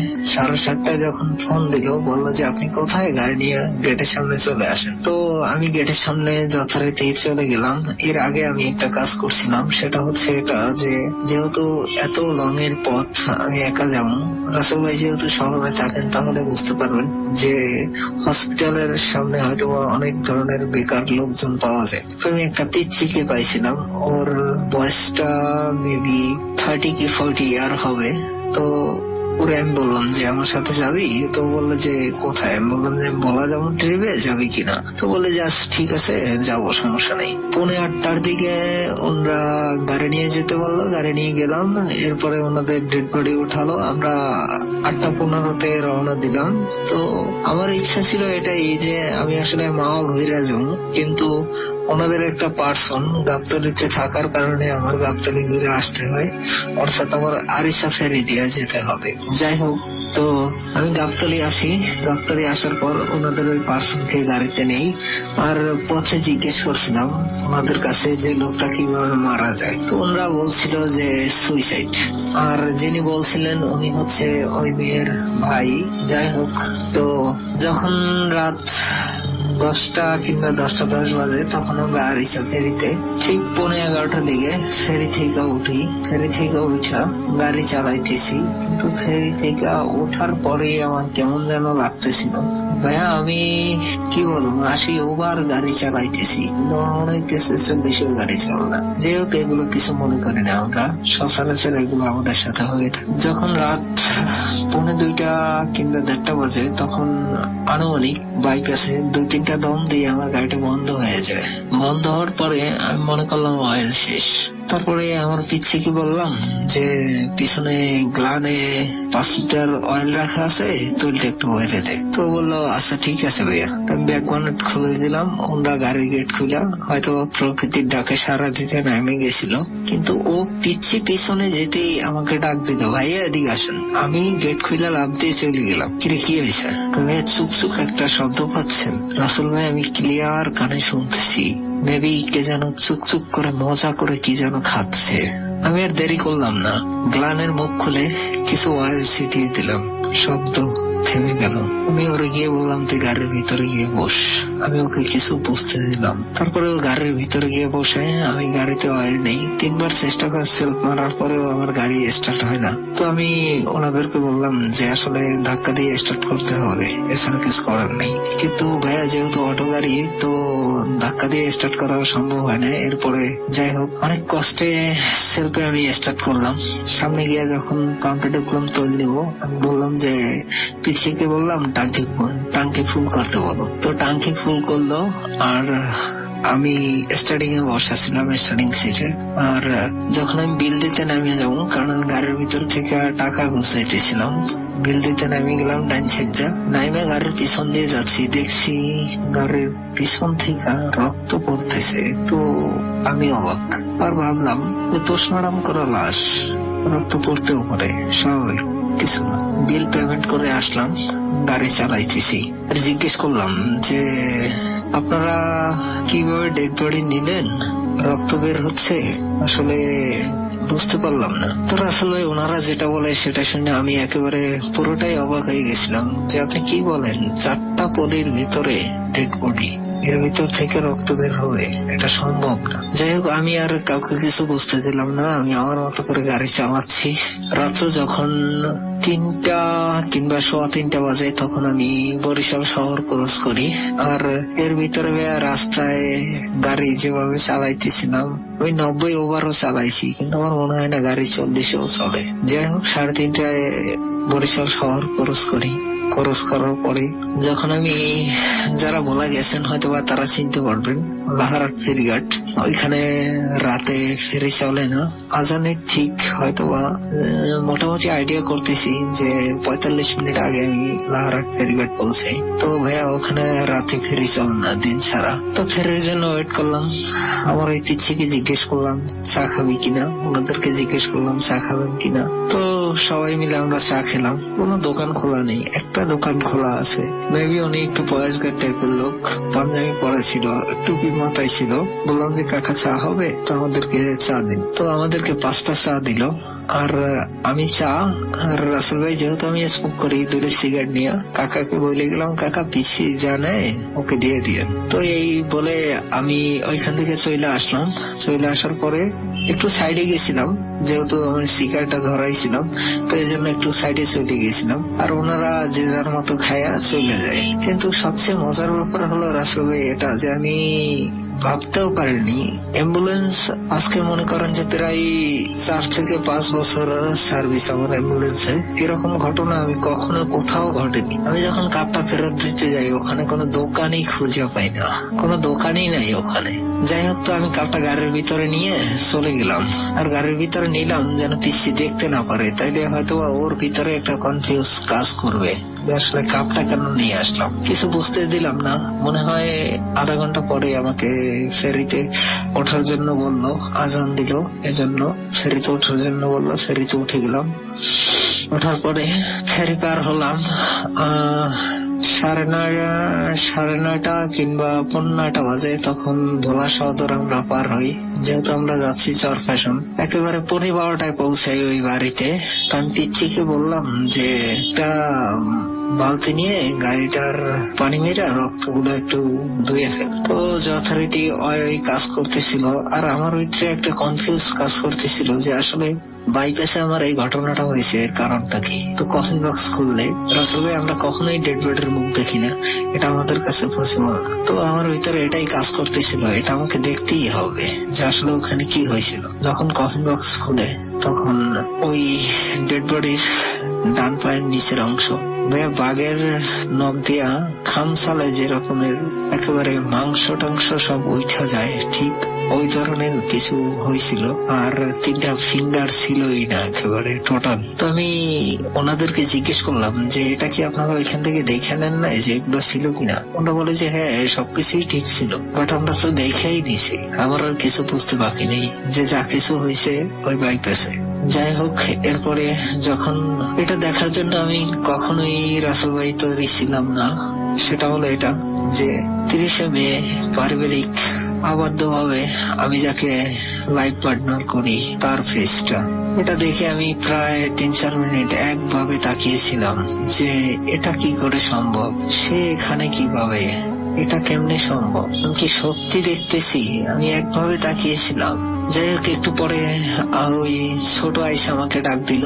ডাক দেওয়ার পরে আমাকে বললো যে ভাইয়া গাড়ি তো পানি মারছি, 4 চাকায় পানি মারছি, প্লাস গাড়ির ভিতরে ধুইছি, তো আপনি কি যাবেন? ও যখন আমাকে ধরলো আমি আর মনে হয় যে আমি মাথা ঘুরে পড়ে যাবো, এই অবস্থা। তোর বললাম আমার একটু ধর, আমি যেন গাড়ির সিটি গিয়ে বসতো। সিটি গিয়ে কিছুক্ষণ বসলাম, ওয়েট করলাম। ওইখান থেকে আমার ওয়াইফকে ফোন দিলাম, জিজ্ঞেস করলাম যে তুমি কোথায়? বলে আমি বাসায়। তো ওই জিজ্ঞেস করলো হঠাৎ করে এরকমের প্রশ্ন কেন, তুমি আমারে কোথাও দেখছো? বললাম যে না এমনিতেই, আমি পরে বলবো, এই বলে আমি ফোন রেখে দিলাম। তো রাসেল ভাই আমার বাসা যেহেতু বরিশাল, তো আমি ভোলা থেকে বরিশালে এই রোডে আসতেছিলাম। আসার সময় বললাম যে আমি ঢাকা যাচ্ছি, হয়তো আজকেও গাড়িতে উঠতে পারি, যদি যেতে পারি তাহলে আজকেও গাড়িতে উঠতে পারি, নয়তো কালকে আমি বাড়িতে আসতেছি।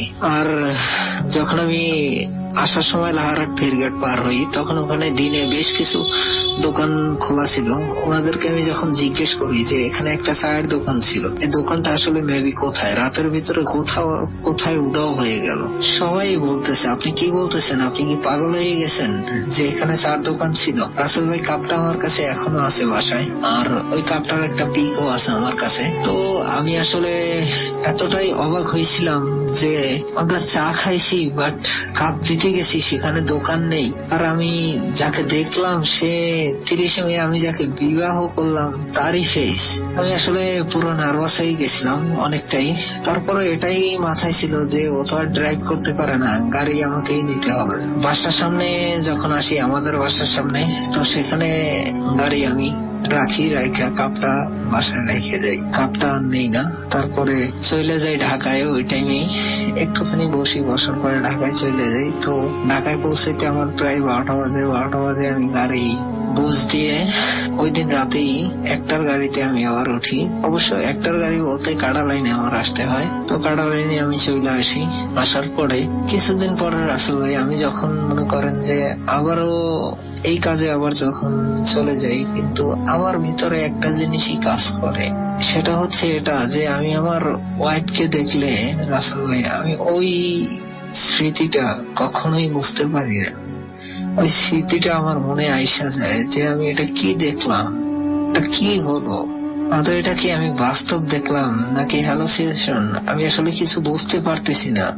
তো আসলে কে কি রকমের ভাবে আমি এটা জানি না। এরকমের জিনিস যাদের সাথে হয় হয়তো তারাই বিলিভ করতে পারে যে এটা কতটা ভয়ানক বা কতটা মানুষকে তারা কইরা বেড়ায়, তারা ছাড়া এটা আর কেউ বুঝবে না। তো আসলে এখনো আমার ওয়াইফের মুখ দেখলে আমার ওই দিনকার স্মৃতি আজও মনে পড়ে, আজও আমি বলতে পারিনি ওই দিনকার স্মৃতি।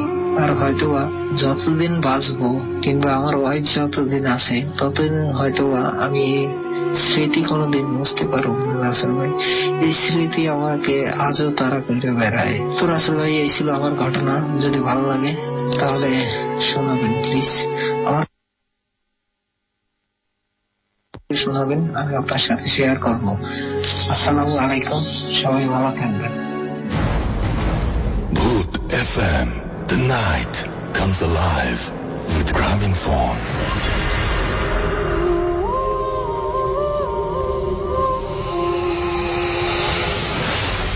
Furti. ওয়াও, কি যে সুন্দর! ইস, আগে যে কেন আসেনি? থাম তো, আগে লাইভে যাই। কি রে, আমাদের থামতে বলে তুই থেকে নিজেই থেমে আছিস। ছাতার মাথা নেটওয়ার্ক আমার কাজই করছে না। রিজভি, তোর তো জিপি, তুই ঢোক না লাইভে। ওকে, এই যে লাইভ। কেউ ব্যবহার করে কেউ করে না, কিন্তু গ্রামীণ ফোনে বিশ্বাস করে সবাই। এই বিশ্বাসেই আজ আমরা বিশ্বসেরা ওক্লা স্পিড টেস্টেও 1 নম্বর। গ্রামীণ ফোন, বাংলাদেশের ফাস্টেস্ট মোবাইল নেটওয়ার্ক। ওকে, রেকর্ডিং শুরু করছি। দারুণ খবর, গ্রামীণ ফোনের 2GB ইন্টারনেট এখন মাত্র 38 টাকায়। হ্যাঁ 38? ভাই স্ক্রিপ্টে ভুল আছে, 38 না 42। না ভুল নাই, ঠিকই আছে, তুমি বলে যাও। কোথায় ছিলাম? ও, গ্রামীণ ফোনের 2GB ইন্টারনেট এখন মাত্র 38 টাকায়, মেয়াদ 2 দিন। ভাই মেয়াদও 2 দিনই? হ্যাঁ 2 দিনই হয়েছে, এবার চলে আসো। ভাইয়া একটু বাকি। ওকে, শেষ করো। বিস্তারিত জানতে ভিজিট grameenphone.com। ওয়াও, কি যে সুন্দর! ইস, আগে যে কেন আসেনি? থামতো, আগে লাইভে যাই। কি রে, আমাদের থামতে বলে তুই থেকে নিজেই থেমে আছিস।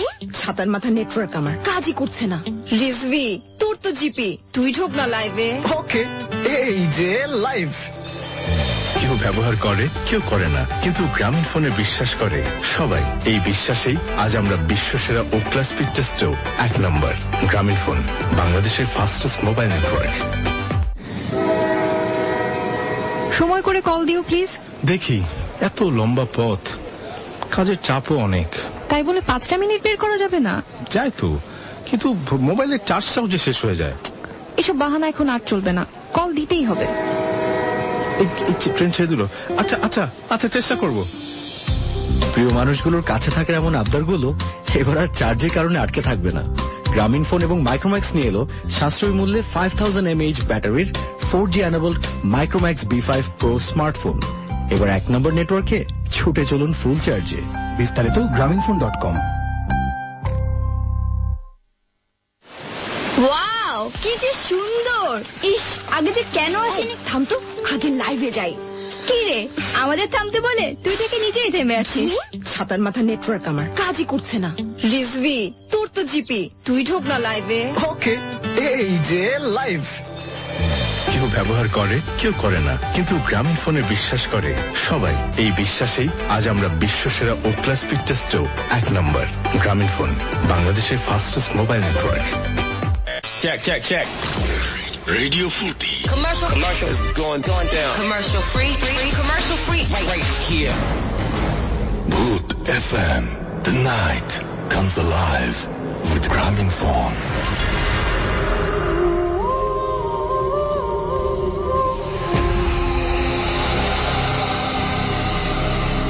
আরো একবার আপনাদের সবাইকে স্বাগত জানাচ্ছি। আমি রাসেল, শুনছেন সবসময় রেডিও ফুর্তি এডিট এফএম। আমি রাসেল আপনার সাথে তো আছি এবং ফিরে এলাম আবারও। আর সে সাথে আমরা চলে যাব এবার 11এও না 18এও না, আমরা চলে যাব 2014-এ। এবং 2014-এ আমরা এটা হচ্ছে মে মাসের 9 তারিখ ছিল। দেখেন, আমরা মে মাস দিয়ে শুরু করেছিলাম, এটাও মে মাস। Exclusively on FusionBD.com. মে মাসে আশেপাশে আমরা ঘোরাফেরা করছি এবং সেদিন আমাদের স্টুডিওতে এসেছিলেন ট্রিনা এবং তিনি একটা ঘটনা শেয়ার করেছিলেন আমাদের সাথে। এবং আমি আশা করছি যে এই ঘটনাটি আপনার ভালো লাগবে। এবং এর পরপরই আমরা প্লে করতে চাই আরো একটি একই সময় যেহেতু ঘটনা সারোয়ার হোসেনের, এবং আমরা কল করেছিলাম তাকে, কল করে বলেছিলাম যে ঘটনাটি সত্য কিনা। তো তিনি বলেছিলেন যে সত্য, এবং সারোয়ার হোসেন আমাদের জানিয়েছিলেন যে ঘটনা সত্য। তো আমরা এই ঘটনাটি শুনে আসবো। চলুন পরপর দুটো ঘটনা শুনি। থ্যাংক ইউ রাসেল ভাইয়া। আমি ট্রিনা বলছি মালিবাগ থেকে। তো আমি সরাসরি আমার ঘটনায় চলে যাচ্ছি। আমার ঘটনাটা খুব রিসেন্টলি ঘটে যাওয়া একটা ঘটনা। তো এটা হচ্ছে আমাদের বিল্ডিং আর আমাদের পাশের বিল্ডিং এর মাঝখানে একটা আনইউজড জায়গা আছে, তো ওই জায়গাটাকে নিয়ে। তো ঘটনা যেদিন উঠেছিল শুক্রবার, তো আমাদের পাশের বাসার আন্টি, 3 তলার আন্টি, হাজবেন্ড রাতে আসতে একটু লেট হচ্ছিল, তো আন্টি জেগেছিলেন। তো রাত যখন 2টা বাজে আন্টি কিচেনে যান কোনো একটা কাজে। তো আন্টির জানালাটা, কিচেনের জানালাটা হচ্ছে কি ওই আনইউজড জায়গাটার ওই দিক দিয়ে। তো আন্টি কোন একটা কারণে ওই দিকটায় চোখ পড়ে। তো আন্টি দেখেন যে আমাদের 2টা বাসার মাঝখানে যে ডিভাইডার ওয়ালটা, তো ওই ওয়ালটার উপরে কিছু একটা বসে আছে। তো আন্টি ভাবেন যে মনের ভুল নাকি, একটু ভালো করে জানালা দিয়ে দেখছেন। হ্যাঁ, আচ্ছা, জানালা দিয়ে দেখছেন। তো আন্টি আবার একটু ভালো করে দেখেন, তো দেখেন যে ওটা হচ্ছে গিয়ে উপরের সাইডটা মানুষের আর নিচের সাইডটা বিড়ালের, অনেক বড় আকৃতির একটা জিনিস বসে আছে ওটার উপর। তো ওটার চোখটা জলজল করছে, আন্টির দিকে এক নজর তাকিয়ে আছে। তো আন্টি অনেক ভয় পেয়ে যান। তো আন্টি দোয়া পড়তে থাকেন, কিন্তু দেখেন যে অনেকক্ষণ হয়ে গেছে জিনিসটা লড়তেছে না জায়গাটা থেকে। তো আন্টি ভাবেন যে এখন তো আর দেখা ঠিক হবে না, আমি ভিতরে চলে যাই।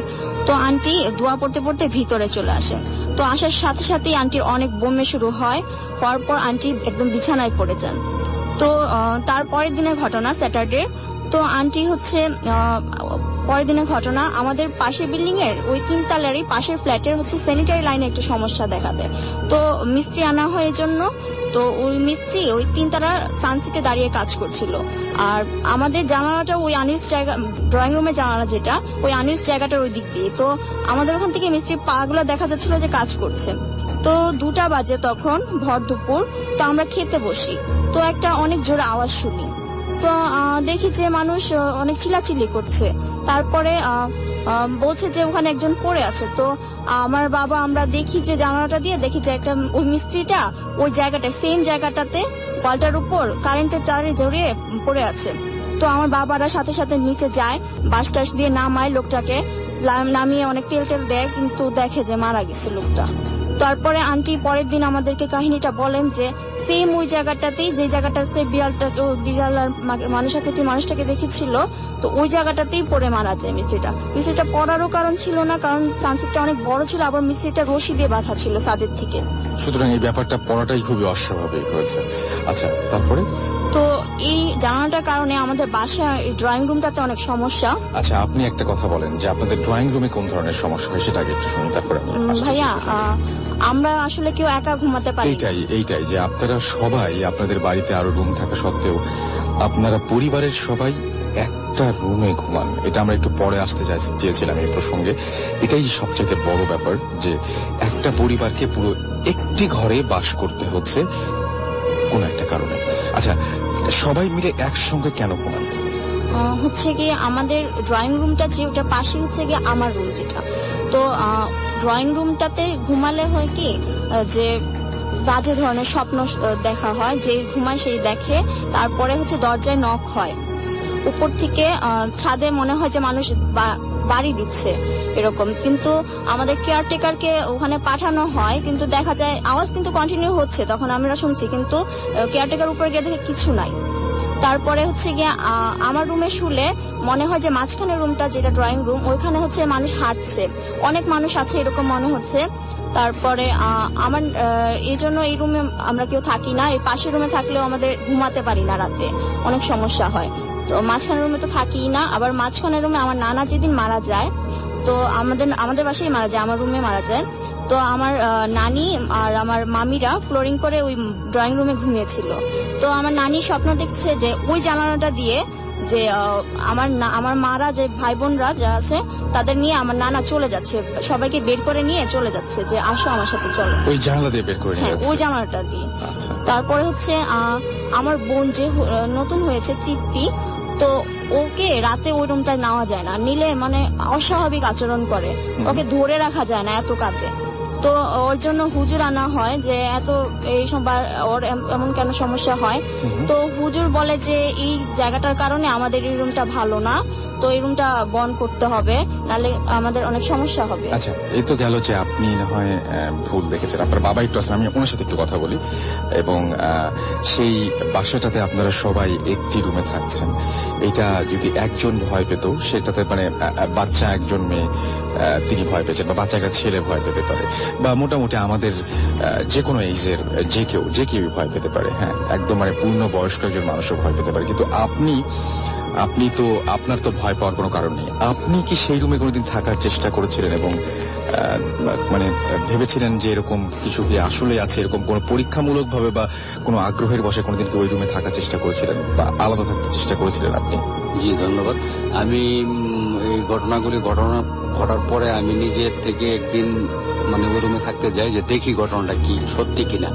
আমি ওই রুমে ঘুমাতে যাই, রাত 12টা 1টা যখন বাজে, তখন হঠাৎ করে মনে হচ্ছে যে আমার মাথার উপরে কি যেন শব্দ হচ্ছে, ঠক ঠক ঠক ঠক করে শব্দ হচ্ছে। তখন আমি নিচে দরজা খুলে দেখি যে আশেপাশে কোনো কিছু দেখা যাচ্ছে না। পরে নিচে ওই যে বাড়িওয়ালার যে কেয়ারটেকার আছে, কেয়ারটেকারকে নিয়ে ছাদের উপরে চলে যায় সোজা, লাইট টাইট নিয়ে গিয়ে দেখি যে ছাদের উপরে কোনো কিছু নেই। পরে আবার আসে শুইতে যাই, শোয়ার পরে দেখি যে আবার ঠক ঠক করে আওয়াজ হচ্ছে। এরকম ভাবে যখনই শুইতে যাই, একা একা শুইতে যাই, তখন ঠক ঠক করে আওয়াজ হয়, যার কারণে আমরা ভয়ে আর ওই রুমে কেউ ঘুমাতে যাই না।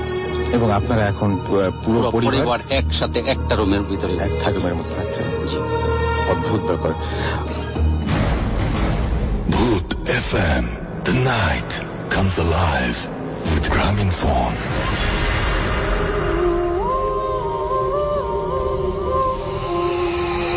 আপাতত আমার কাছে একটি ঘটনা রয়েছে এবং এই ঘটনাটি পড়ে আমি খুব অবাক হয়েছিলাম, এবং ঠিক লেখাটা যেভাবে লিখেছেন মনে হচ্ছে যে খুব মানে কি বলবো, যে লেখার হাত খুব ভালো। সুতরাং সন্দেহ আমার আরো বেড়ে গেল। আমি ভাবলাম যে আসলেই এরকম কোনো ঘটনা কিনা। উনি ফোন নাম্বার দিয়েছেন, আমি ফোন করি, উনি ফোন ধরেন না। ইমেল করলাম আমি যে আপনার সাথে কথা বলতে চাই। তারপরে উনি জানালেন যে হ্যাঁ, উনি কোন একটা কারণে, ব্যস্ততার কারণে ফোন ধরতে পারেনি। তারপরে ফোনে কথা হলো এবং আমি বললাম যে আপনার ঘটনাটা আমি পড়েছি, আমার কাছে অদ্ভুত লেগেছে, কিন্তু ঘটনাটা যে আমি বিশ্বাস করবো আমি ঠিক বুঝতে পারছি না যে কেন বিশ্বাস করবো বা কি। উনি জাস্ট একটা কথাই আমাকে উত্তরে বলেছেন যে এই ঘটনার সমস্ত দায়িত্ব আমি নিলাম, এবং যদি কোনো সমস্যা হয় উনি আমাকে ওনার ফেসবুকের আইডি আমাকে মেইল করেছেন এবং তিনি বলেছেন যে যে কেউ যোগাযোগ করতে পারে, এটা সমস্ত কিছুর দায়িত্ব আমি নিলাম। আমি ঘটনাটা পড়ার সাহস পাচ্ছি তার কথাতেই, এবং আমি পড়ে ফেলছি সেই ঘটনাটি ঠিক যেভাবে তিনি লিখেছেন। প্রিয় রাসেল ভাই, সালাম নিবেন, কেমন আছেন জানতে চাইবো না, কারণ আমি জানি যে আপনি বরাবরই ভালো থাকেন এবং ভালো থাকারই দলে। আমি সরওয়ার হোসেন, আমি আশুলিয়া থাকি। কথা না বাড়িয়ে আমি আমার ঘটনায় চলে যাচ্ছি। এই ঘটনাটা আমার সাথে ঘটেছিল 2011 সালের রমজান মাসে। ঘটনাটা ভৌতিক কিনা আমি জানি না, তবে ঘটনাটা বড় অদ্ভুত, যার কোনো ব্যাখ্যা আমি আজও খুঁজে পাই নাই। 2011 সালের রমজান মাসে আমি আমার নানি বাড়ি বরিশালের অন্তর্ভুক্ত সেলিমপুরে বেড়াতে গিয়েছিলাম। আমার জীবনে ওই বাড়ি আমি প্রথম আমার নানির বাড়ি গিয়েছিলাম। নানিদের গ্রামটা অজপাড়া গ্রাম বলতে যা বোঝায় ঠিক তাই। এখনো ওই গ্রামে বিদ্যুৎ পৌঁছায়নি। গ্রামে পাকা রাস্তা বলতে ইটের তৈরি রাস্তা। ওই গ্রামে কেবলমাত্র গ্রামীণ সিম ছাড়া কোনো সিমের নেটওয়ার্ক পাওয়া যায় না। এমনকি ওই গ্রামে FM রেডিও পর্যন্ত চলে না। নিশ্চয়ই সবাই বুঝতে পারছেন যে এটা আজ অবধি কতটা অনুন্নত। যাই হোক, বেড়ানোর শেষে এবার আমার বাসায় ফেরার পালা। নানি বাড়ি যেতে হলে বড় একটা নদী পার হতে হয়, যার এক প্রান্তের নাম সাহেবরামপুর এবং অপর প্রান্তের নাম সেলিমপুর। ট্রলারে করে এই নদীটি পাড়ি দিতে প্রায় 45 মিনিট সময় লাগে। তো আমি ওই নদীর ট্রলার ঘাটে এসে উপস্থিত হলাম এবং ট্রলারে উঠলাম। প্রতিবার ট্রলারে ইঞ্জিন চালিত নৌকা সেটা হচ্ছে 15 জন যাত্রী নেয়, কিন্তু তখন কেবলমাত্র আমি সহ ট্রলারে যাত্রী মাত্র 4 জন। সুতরাং বোঝাই যাচ্ছে যে ট্রলার ছাড়তে বেশ দেরি হবে। স্মোকিং এর বদ অভ্যাস ছিল এবং বদ অভ্যাস থাকায় আমি একটি সিগারেট ধরিয়ে ট্রলারে উঠে বসলাম। সিগারেট প্রায় শেষ, এমন সময় দেখি একজন বৃদ্ধ লোক ট্রলারে ওঠার জন্য এগিয়ে আসছে। বৃদ্ধ লোকটির উচ্চতা দেখলে যে কেউ অবাক হবে। লোকটির উচ্চতা স্বাভাবিকের চাইতে বেশি বলেই মনে হলো। লোকটির পরনে ছিল লম্বা লম্বা সাদা পাঞ্জাবি, মুখ ভর্তি সাদা সাদা দাড়ি। লোকটির শরীর থেকে অদ্ভুত সুন্দর সুঘ্রাণ আসছিল। ওই মুহূর্তে আমার ইচ্ছা করছিল তার শরীরের সাথে মিশে গিয়ে ঘ্রাণ নিতে। কিন্তু আশ্চর্যের বিষয় হচ্ছে এটা কোনো সাধারণ পারফিউম বা আতরের ঘ্রাণ বলে মনে হচ্ছিল না। অনেকে হয়তো খেয়াল করে থাকবেন, কিছু কিছু মানুষ দেখলে অজানা কারণেই তাকে ভক্তি শ্রদ্ধা করতে ইচ্ছে করে। এই লোকটাও ঠিক তেমনই ছিল। তাকে দেখেই কেন জানি না তার সঙ্গ পেতে ইচ্ছে করছিল। নদীতে জোয়ার থাকার কারণে ঘাট থেকে ট্রলার বেশ কিছুটা উপরে উঠে গিয়েছিল। আমি ভাবলাম বৃদ্ধ লোক হয়তো ট্রলারে উঠতে তার কষ্ট হবে, তাই তাকে হেল্প করার জন্য আমি তার দিকে এগিয়ে গেলাম এবং তার হাতে ধরে টেনে ট্রলারে তুললাম। এবং ঠিক তখনই ঘটল বিপত্তি। ট্রলারের চালক বলল, ভাই নামেন, সাহেবরামপুর ঘাটে তো এসে গেছি। আমি অবাক হয়ে পেছনে তাকিয়ে দেখি সত্যি সত্যি সাহেবরামপুর ঘাটে পৌঁছে গিয়েছি। কিন্তু এটা কিভাবে হলো? ট্রলারে তো আরো 10 জন যাত্রী নেবার কথা ছিল। তাছাড়া ওই নদী পার হতে 45 মিনিট সময় লাগে। ওই বৃদ্ধ লোকটাকে ট্রলারে তুলতে না তুলতেই কিভাবে 45 মিনিট সময় পার হয়ে গেল? আমি হতভম্বের মতো বারবার এদিক ওদিক তাকাচ্ছি। হঠাৎ করে দেখি ওই বৃদ্ধ লোকটিও কোথায় যেন উধাও হয়ে গেছে। কিছুই বুঝতে পারছি না। কোনো মতে নিজেকে সামাল দিয়ে বাস স্টপে পৌঁছানোর জন্য টর্কির উদ্দেশ্যে রওনা হলাম। সময়ের ব্যবধানে টর্কি পৌঁছেও গেলাম, কিন্তু টর্কি গিয়ে দেখি আরেক ঝামেলা। টর্কি টু বরিশালের লোকাল বাস চালকদের কোনো একটা কারণে ধর্মঘট চলছে, তাই আজ কোনো লোকাল গাড়ি চলবে না। এখন বরিশাল যাওয়ার একমাত্র উপায় হচ্ছে ঢাকা থেকে বরিশালের উদ্দেশ্যে আসা বাস। আমি একা একা বাসের জন্য ওয়েট করছি। আমার থেকে প্রায় 20 হাত দূরে একটা বাসের কাউন্টার, এবং কাউন্টারে প্রায় 30 থেকে 40 জন লোক বরিশালগামী বাসের জন্য ওয়েট করছে। আমার পেছনে ঠিক হাত দুয়েক দূরেই পান সিগারেটের দোকান। আমি দোকান থেকে সিগারেট কিনে এনে আবারও ঠিক ওই স্থানেই দাঁড়িয়ে রইলাম, সিগারেট টানছি। এর মধ্যে দেখি কোথা থেকে ওই বৃদ্ধ লোকটি এসে হাজির হয়েছে। এসে বলল, তুমি তো বরিশাল যাওয়া, তাই না? দাঁড়াও, একটু পরেই বাস আসবে, আমিও বরিশাল যাব। আমি কোনো কথা না বলে চুপচাপ তার দিকে তাকিয়ে আছি।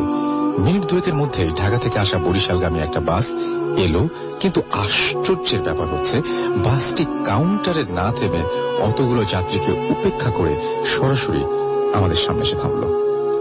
আমরা দুজনে কেউই বাস থামানোর জন্য ইশারা করি নাই। আরো আশ্চর্যের ব্যাপার হচ্ছে বাসটি কাউন্টার এবং যাত্রীগুলোকে রেখে প্রায় 20 হাত দূরে আমাদের কাছে এসে থেমেছে। বৃদ্ধ লোকটি বলল, বাসে ওঠো, নইলে ভালো সিট পাবে না। আমিও তার কথা মতো বাসে উঠে গেলাম।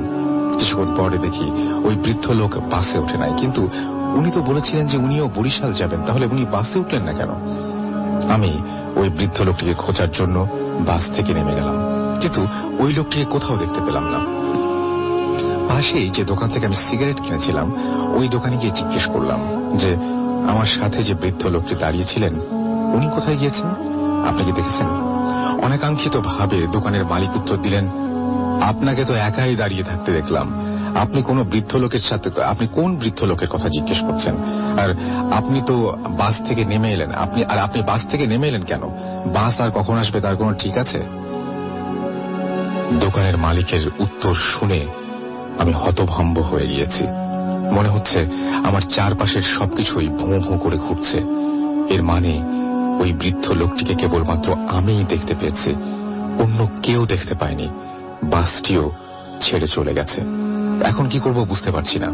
একটা সেলুনে ঢুকে কিছুক্ষণ ম্যাসাজ করালাম এবং মাথা ব্যথা কমানোর জন্য। কিছুক্ষণ পর আমার বাসায় ফোন দিয়ে বললাম লোকাল বাস বন্ধ। ঘন্টা দেড়েকের মধ্যেই বাসা থেকে গাড়ি আসলো এবং আমি আমাদের গাড়িতে করেই বরিশাল ফিরে গেলাম। সময়ের ব্যবধানে ঘটনাটা একেবারেই মাথা থেকে বেরিয়ে গিয়েছিল। 2012 সালের 24 অগাস্ট আমি যে কোনো একটা কারণে বাসায় কাউকে কিছু না বলেই বাসা থেকে বেরিয়ে গিয়েছিলাম। উল্লেখ্য, তখন আমি খুলনা থাকি। উদ্দেশ্য রাতের লঞ্চে করে খুলনার দক্ষিণাঞ্চল ভাগবা যাব। ঘটনাক্রমে লঞ্চ ঘাটে গিয়ে উপস্থিত হলাম এবং কিভাবে ভাগবা যেতে হবে তা আমার বন্ধুকে ফোন দিয়ে টিকিট কাটলাম। রাত 10:13 লঞ্চ ছাড়ল। লঞ্চের নাম ছিল MV ওয়াটার কিং 2009। গ্রাম্য লঞ্চ হওয়ার কারণেই এই লঞ্চটি বেশ ছোট। রাত প্রায় 1:30। ঘুম না আসার কারণে আমি হাঁটতে হাঁটতে লঞ্চের ছাদে গেলাম।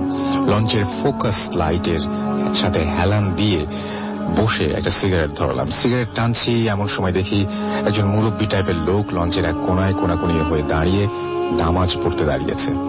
লোকটিকে কোনাকুনি হয়ে দাঁড়াতে দেখে আমি বেশ অবাক হয়েছিলাম। ভাবলাম লোকটি হয়তো সবসময় এই পথে যাওয়া আসা করে, তাই সে জানে পশ্চিম দিক কোন দিকে।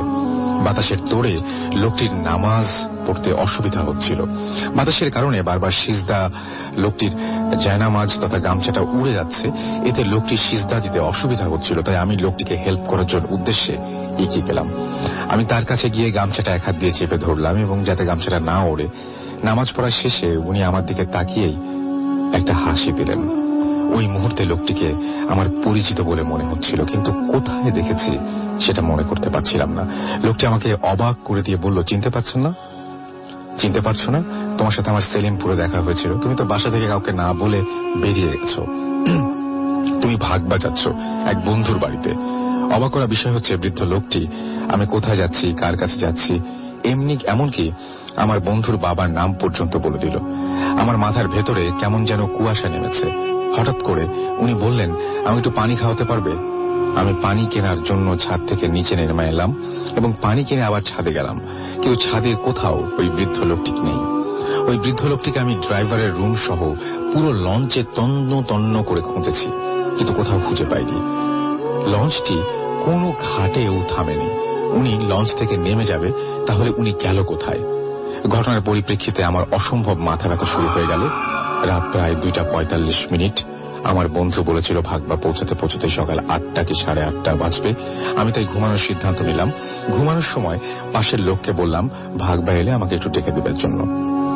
কেবল ঘুমিয়েছি, এর মধ্যে পাশের লোকটি আমাকে ডাকাডাকি শুরু করে দিয়েছে। সে বলল, ভাই ভাগবা চলে এসেছে।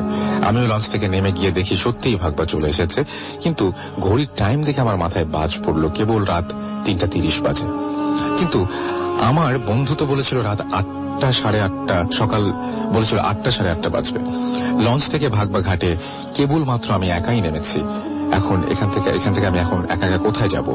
বন্ধুর গ্রামে আমি প্রথম এসেছি, তাই এই গ্রামের রাস্তাঘাট আমি কিছুই চিনি না। এটিও অজপাড়াগা। খুলনার কেউ যদি এই মুহূর্তে ঘটনাটা শুনে থাকেন তাহলে বুঝতে পারবেন। চারিদিকে ঘুটঘুটে অন্ধকার, আমার কাছে টর্চ লাইট বা ওই জাতীয় কোনো কিছুই নেই, তাই অগত্যা দাঁড়িয়ে রইলাম।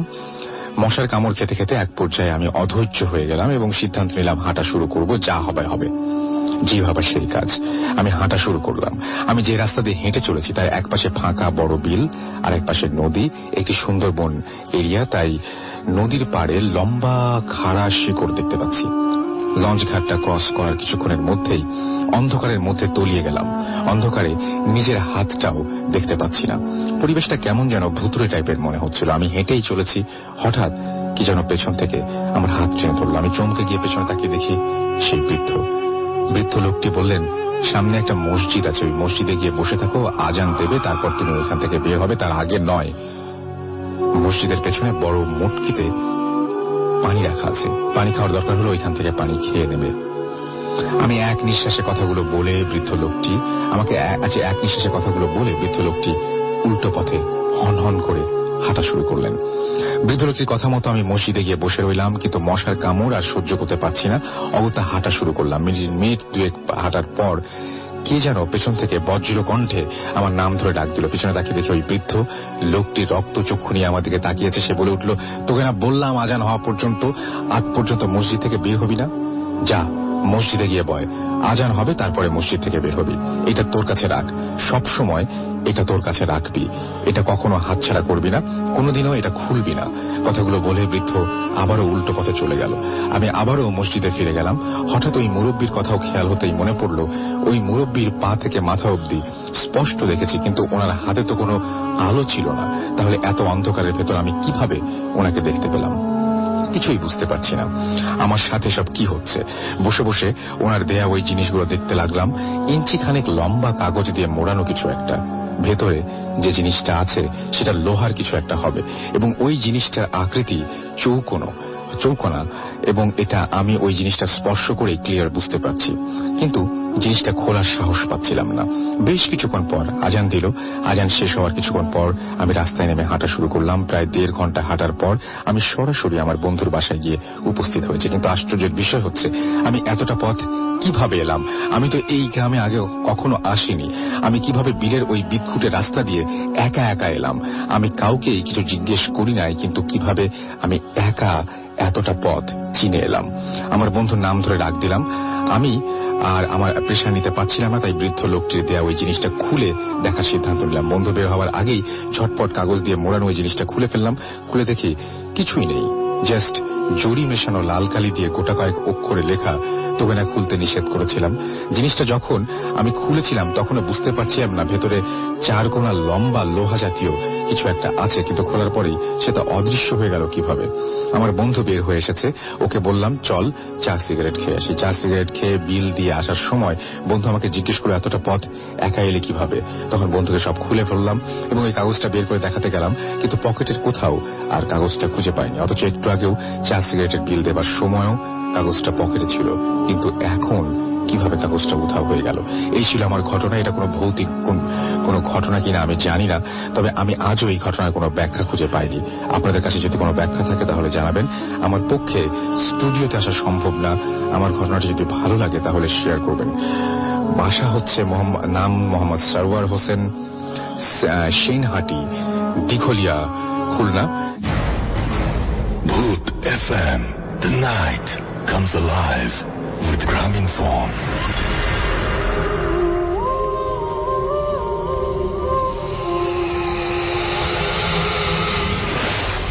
Furti.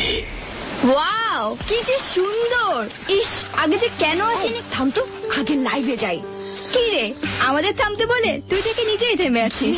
ছাতার মাথা নেটওয়ার্ক আমার কাজই করছে না। রিজভি, তোর তো জিপি, তুই ঢোক না লাইভে। ওকে, এই যে লাইভ। কেউ ব্যবহার করে, কেউ করে না, কিন্তু গ্রামীণ ফোনে বিশ্বাস করে সবাই। এই বিশ্বাসেই আজ আমরা বিশ্বসেরা ওকলা স্পিড টেস্টেও 1 নম্বর। গ্রামীণ ফোন, বাংলাদেশের ফাস্টেস্ট মোবাইল নেটওয়ার্ক। ওকে, রেকর্ডিং শুরু করছি। দারুণ খবর, গ্রামীণ ফোনের 2GB ইন্টারনেট এখন মাত্র 38 টাকায়। হ্যাঁ, 38? ভাই, স্ক্রিপ্টে ভুল আছে, 38 না 42। না ভুল নাই, ঠিকই আছে, তুমি বলে যাও। কোথায় ছিলাম? ও, গ্রামীণ ফোনের 2GB ইন্টারনেট এখন মাত্র 38 টাকায়, মেয়াদ 2 দিন। ভাই, মেয়াদও 2 দিনই? হ্যাঁ, 2 দিনই হয়েছে, এবার চলে আসো। ভাইয়া, একটু বাকি। ওকে, শেষ করো। বিস্তারিত জানতে ভিজিট grameenphone.com।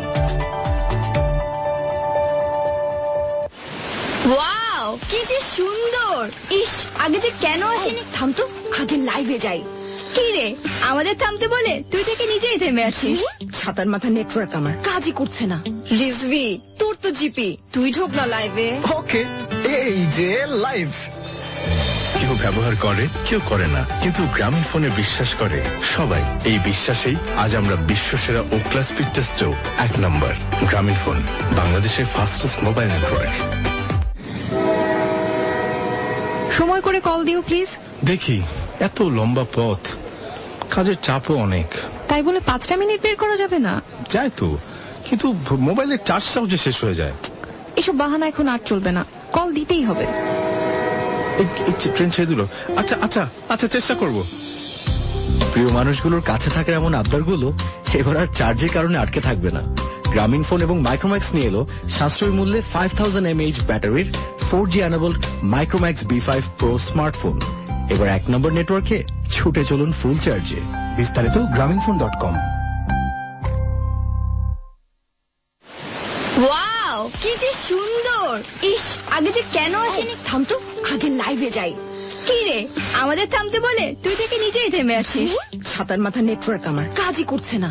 রিজভি, তোর তো জিপি, তুই ঢোক না লাইভে। ওকে, এই যে লাইভ। কেউ ব্যবহার করে, কেউ করে না, কিন্তু গ্রামীণ ফোনে বিশ্বাস করে সবাই। এই বিশ্বাসেই আজ আমরা বিশ্বসেরা ওকলা স্পিড টেস্টেও 1 নম্বর। গ্রামীণ ফোন, বাংলাদেশের fastest mobile network. Face it, radio money Furti. Bhoot FM, the night comes alive with Graminphone.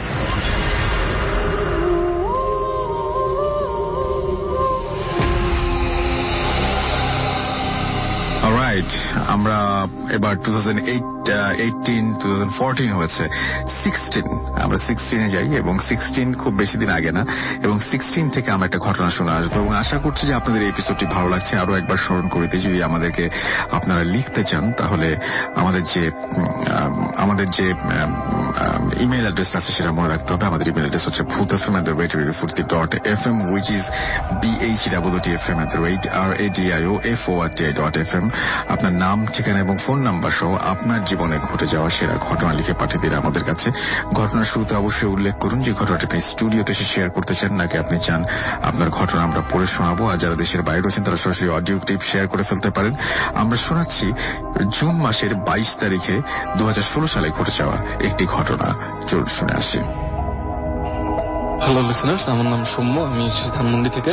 ওকে সৌম্য, আমি চলে যাই আপনার ঘটনায়।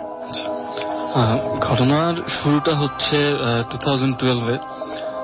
এটা হচ্ছে আমার লাইফে সবচেয়ে যে ঘটনাটা সবচেয়ে বেশি ইম্প্যাক্ট ফেলে, এটা হচ্ছে সেই ঘটনাটা। তো দেখা যায় অ্যাজ এ স্টুডেন্ট রাত্রের দিকে একটু লেখাপড়া করা হয়, সেজন্য একটু ঘুমোতে লেট হয়। ওই দিনও ঠিক এরকমই ছিল, ঘুমোতে ঘুমোতে প্রায় 2:20 মতো বাজে। সেদিন আবার সারাদিন হচ্ছে আমার কাজিনের বিয়ে ছিল, সেটা নিয়ে একটু জাস্ট টায়ার্ড ছিলাম। তো শুয়ে পড়ার সাথে সাথেই ঘুম চলে আসে। কিছুক্ষণ প্রায় ঘুম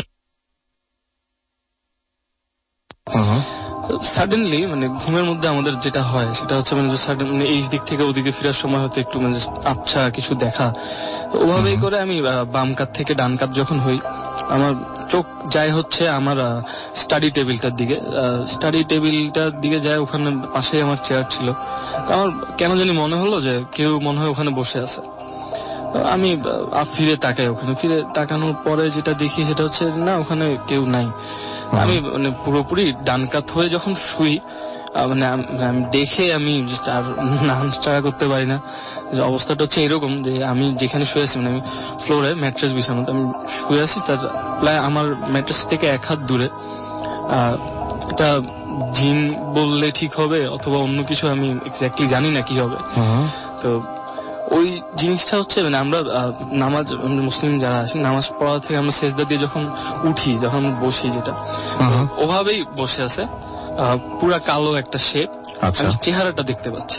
চেহারাটা যদি ইমাজিন করার থাকে তাহলে ইমাজিন করতে হবে এভাবে যে আমরা সাধারণ একটা মানুষ যদি চামড়া, মুখের চামড়াটা ছিঁড়ে নেওয়া হয়, সেই চামড়ার ভিতরের যে মাংসটা সেটা যদি পচন ধরে, সেরকম চেহারা সে বসে আছে। তো আমি ওনাকে দেখার পরে আমি আর নড়তে পারতেছি না, আমার পুরো শরীর আমার ভার হয়ে গেছে, আমি বুঝতেই পারতেছি। তো উনি আমাকে সালাম দিলেন। সালাম দেওয়ার পরে উনি হচ্ছে এমন একটা অবস্থা, উনি আমাকে কিছু ঘটনা বলতেছেন, আমি সেটা শুনতেছি। উনি ফার্স্টে বললেন, জিনিসটা বলছে, আমি যেটা দেখা শুরু করতেছি, আমি আমাকেই দেখতেছি। আচ্ছা, আমি দেখি দ্যাট হচ্ছে আমি আমার বাসায় হচ্ছে ছোট একটা এটা আমার এক্স্যাক্টলি মনে নেই, অনেক আগের ঘটনা, বিড়াল অথবা একটা খরগোশ বাচ্চা আমি নিয়ে আসি। তো উনি যেটা বলতেছে যে সেটা হচ্ছে জিনিসটা অ্যাকচুয়ালি কোনো বিড়াল বা খরগোশ ছিল না, ওটা ছিল হচ্ছে কোনো একটা খারাপ জিন অথবা পৈশাচিক টাইপের কিছু একটা। তো আমি কথাটা শুনে আমি ভয় পেয়ে যাই। উনি এটাও বলতেছে যে ওই জিনিসটার কারণে আমার অনেক ক্ষতি হচ্ছে। আচ্ছা, আমি এটা আমার মাকে জানাতে চাই, কারণ ওই সময় আমি ওই সিচুয়েশনটার মধ্যে আমি, আমার মা, ওই জিনিসটা যেটা জিন বা কিছু, আর হচ্ছে ওই বিড়ালটা, এই 4টা জিনিসই আমার সামনে, আমি আর অন্য কিছু দেখতে পাচ্ছি না। তাই মাকে জানাতে চাই যে মা, এই জিনিসটা আমি যে আনছি এটা তো আমার অনেক সমস্যা করতেছে, তো এটা তো ভালো না, এটা খারাপ কিছু। এটা যখন হয় তখন আমি রুম থেকে আমি দেখতেছি যে আমি ওই জিনিসটা নিয়ে মাকে বলার জন্য যাচ্ছি। মা হচ্ছে ডাইনিং টেবিলে বসা। আচ্ছা, আমি মার কাছে গেলাম, যে বললাম, মা, আমি যে এটা আনছি এটা তো অনেক ক্ষতি করবে আমার, এটা তো আসলে ভালো কিছু। সাডেনলি ওই জিনিসটা আমার মুখের দিকে তাকে একটা স্মাইল দিয়ে বলতেছে যে তুই কি ভাবছিস আমি তোর মা? আমার, এবং আপনার চোখের সামনে ঘটলো, চোখের সামনে। কিভাবে দেখছেন জিনিসটা একটু কমপ্লিকেটেড, তো জিনিসটা একটু যদি বুঝিয়ে বলতেন যে আপনার সামনেই দেখছেন আপনি আবার তার সাথে একটা কনভারসেশন, রাইট?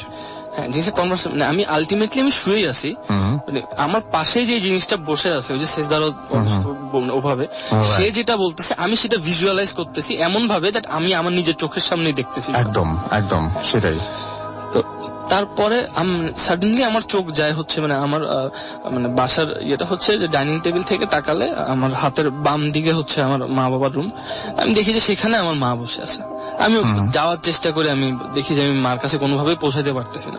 আচ্ছা, একটা মোমেন্টে আমি মানে খুব ইয়ে করে দেখি আমি উঠে গেছি। আমি যেই বিছানায় শোয়া ছিলাম সেখান থেকে উঠে গেছি। উঠে গিয়ে আমি রুমের দরজা খুললাম, খুলে মানে আমার একটু স্বস্তি পেয়ে আমি দেখি যে আমার মা আসছে। আমি সেই ভয়ের অবস্থায় মাকে বলে যে মানে আমি বলতে যাবো যে মা, তখনই আমি দেখি যে মানে সবকিছু আমার মার, বাট চেহারাটা হচ্ছে সেই বিড়ালটা বা সেই প্রাণীটার যেটা আমি বাসায় নিয়ে আসছিলাম। তো এটা যখন দেখি তখন অলমোস্ট আমি প্রচুর ঘামাচ্ছি, আমি ফিল করতেছি আমার ঘামগুলো যে আমার কপাল দিয়ে বেয়ে যে পড়তেছে। জিনিসটা হচ্ছে এমন যে হয়তো যদি আমি স্বপ্ন দেখতাম, আমাদের এমন হয় যে আমরা স্বপ্নের মধ্যে আমরা ফিল করতে পারি না যে আমাদের বডিতে কি হচ্ছে। আমি ফিল করতেছিলাম যে আমার ঘামগুলো বেয়ে পড়তেছে। আমি আর থাকতে না পেরে প্রায় ধস্তাধস্তির মতো একটা অবস্থা। তো ওই সময়টা আমার বাম পায়ের লাথি গিয়ে পড়ে হচ্ছে আমার বুক সেলফে, যেটা আমার বিছানার বাম দিকে ছিল। তো সেই অনেক জোরে লাথি লাগা গেল, সেটা এসে আমার গায়ের উপরে পড়ে। আমি লাফ দিয়ে উঠে গিয়ে আমি আমার রুমের লাইট জ্বালাই, রুম থেকে বের হয়ে আমি আমার ভাইয়ের রুমে চলে যাই। এইটা ঘটনাটা অ্যাকচুয়ালি শেষ না, এখান থেকে হচ্ছে ঘটনাটা শুরু অ্যাকচুয়ালি। আচ্ছা, তো এই ঘটনার প্রায় সপ্তাহখানেক পরে আমাদের ফ্যামিলির পরিচিত একজন হুজুর, মাকে বলি মানে 2-3 দিন কাউকে বলি না। ওই সময়গুলোতে এমন অবস্থা ছিল যে আমি চোখ বন্ধ করলে ওই চেহারাটা আমার সামনে দেখতে পাচ্ছিলাম। তো তাকে প্রায় 5-6 দিন পরে আমি মাকে বলি যে মা এরকম ঘটনা তো ছিল ওই দিন, সেজন্য আমি তো শুচ্ছি না ওই রুমে। তো মা হচ্ছে আমাদের ফ্যামিলির পরিচিত একজন হুজুরের সাথে কথাবার্তা বলেন, উনি আমাদের বাসায় আসেন। উনি ওনাকে ঘটনাগুলো আগেই বলার কারণে উনি আমার জন্য একটা তাবিজ নিয়ে আসেন, যেটা উনি মানে প্রথমে উনি বলে ফেলেন যে তুমি এটা ডান হাতে বাজুতে পড়বা। আচ্ছা, এই ঘটনার এই কথাটার পরে মা বলেন যে হুজুর আপনি একটু কষ্ট করে রুমটাতে একটু যদি দেখে আসতেন তাহলে ভালো হতো। হুজুর উঠে আমার রুমটার 4টা কোণায় 4 বার উনি ঘুরে আসেন। ঘুরে আসার পর উনি সাডেনলি আমাকে বলেন যে আচ্ছা বাবা, তোমার জন্য যে তাবিজটা আনছিলাম ওটা তুমি হাতে না পরে গলায় পরবা। আচ্ছা, আমি হুজুরকে জিজ্ঞেস করেছি হুজুর কি কিছু, নর্মালি নিয়মটা হচ্ছে যে ওনারা এগুলো মানে ডিসক্লোজ করেন exclusively on FusionBD.com. না, ওটা ওভাবেই চলতে থাকে। তারপর প্রায় 5-6 মাস চলে যায়। তো ওর মধ্যে আমি কিছু ফিল করি না, বাট তার মধ্যে কিছু ঘটনা হয়। সেটা হচ্ছে আমি আমার কিছু ফ্রেন্ডদের সাথে মিশি মানে এমন কিছু জিনিসে মানে জড়ায় যায় যেগুলো অ্যাকচুয়ালি ঠিক না। আমাদের জেনারেশন এই জিনিসগুলোকে কেউ হয়তো কুলনেস মনে করলে জিনিসটা কুল না অ্যাকচুয়ালি। ওইরকম কিছু জিনিসের সাথে আমি জড়াই যাই, আমার ফ্যামিলিতে কিছু প্রবলেম হয়। সবচেয়ে বড় কথাটা হচ্ছে দ্যাট ওইসব সিচুয়েশন থেকে আমার মা মানে উনি মেইনলি আমাকে জিনিসগুলো রিয়েলাইজ করান দেন, মানে তখন আমি গিল্টটা আসে, দ্যাটস ওয়াই আমি ওইসব জায়গা থেকে ফেরত আসি। এইটা হচ্ছে ঘটনাটা এমন দ্যাট এই সিচুয়েশনটা আমি আমার অন্য একজনকে যখন শেয়ার করতেছিলাম, মানে সাডেনলি কথার প্রেক্ষিতে আমি ঘটনাটা বলে যে ঘটনাটা সাথে ওদিন রাত্রেবেলা হয় ভূতের, তো আমি এই ঘটনাটা বলতে সাডেনলি আমার মাথায় জিনিসটা ক্লিক করে। আচ্ছা, তাহলে ওই যেই জিনিসটা আমার পাশে ছিল, যে বলতেছিল যে তুমি এরকম কিছু নিয়ে আসছো যেটা অ্যাকচুয়ালি ঠিক হচ্ছে না, মানে খারাপ কিছু, তো তাহলে ওটা কি আমার জন্য মানে একটা সাবধান বাণী ছিল এরকম টাইপ কিছু? আর যদি মানে ভালো কিছুর জন্য নিষেধ করার কথা, তাহলে কেন আমি এরকম খারাপ চেহারা দেখলাম যেটা দেখে আমি এত বেশি ভয় পেয়ে যাই? এটাই। তারপর আর তেমন কোনো ঘটনা হয়নি আপাতত। এই রাসেল ভাই, এটাই ঘটনা। Welcome back. এবারে একটা অডিও ক্লিপ শুনলে কেমন হয়? আমার মনে হয় ভালোই হয়, এবং এই অডিও ক্লিপটি অবশ্যই নতুন। আমরা পুরনো ঘটনার মাঝে মাঝে যে অডিও ক্লিপগুলো প্লে করছি সেগুলো আবার নতুন, কিছু কিছু পুরনো মেইলও আমরা আবার আপনাদেরকে শোনাচ্ছি। তো সবকিছু মিলিয়ে আশা করছি আজকের ঘটনাটি, আজকের যে এপিসোডটি, এই এপিসোডটি আপনাকে যথেষ্ট আনন্দ দিতে পারছে। যারা একদম পিওর ভয় চান, আজকের এই এপিসোডটি পুরোপুরি তাদের জন্য। যে আপনি যে পিওর ভয় চান সেটার জন্যই আপনাকে এপিসোডটি উপহার দেওয়া হলো ভূতফোনের পক্ষ থেকে। আমি জানি অনেকে এটা নিয়ে সমালোচনা করবেন, কেন কমেন্ট পড়া হলো না, কেন এটা করা হলো না, ওটা করা হলো না। আচ্ছা, তো সামনের সপ্তাহে আবার সেগুলো হবে। আপাতত আমরা একটু এখান থেকে সরে এসে একটু চেষ্টা করি ভিন্ন কিছু করার। ওকে, অনেকেই কিন্তু আছেন যারা কমেন্ট পড়াটা খুব বিরক্ত হন, রাত জেগে যখন কমেন্ট পড়া হয়, বিরক্ত হন। সেই জন্যই এই পদ্ধতি, মাঝে মাঝে আমরা একটু ডিফারেন্ট কোনো কিছু করব। ওকে, অলরাইট, যাই ঘটনায়।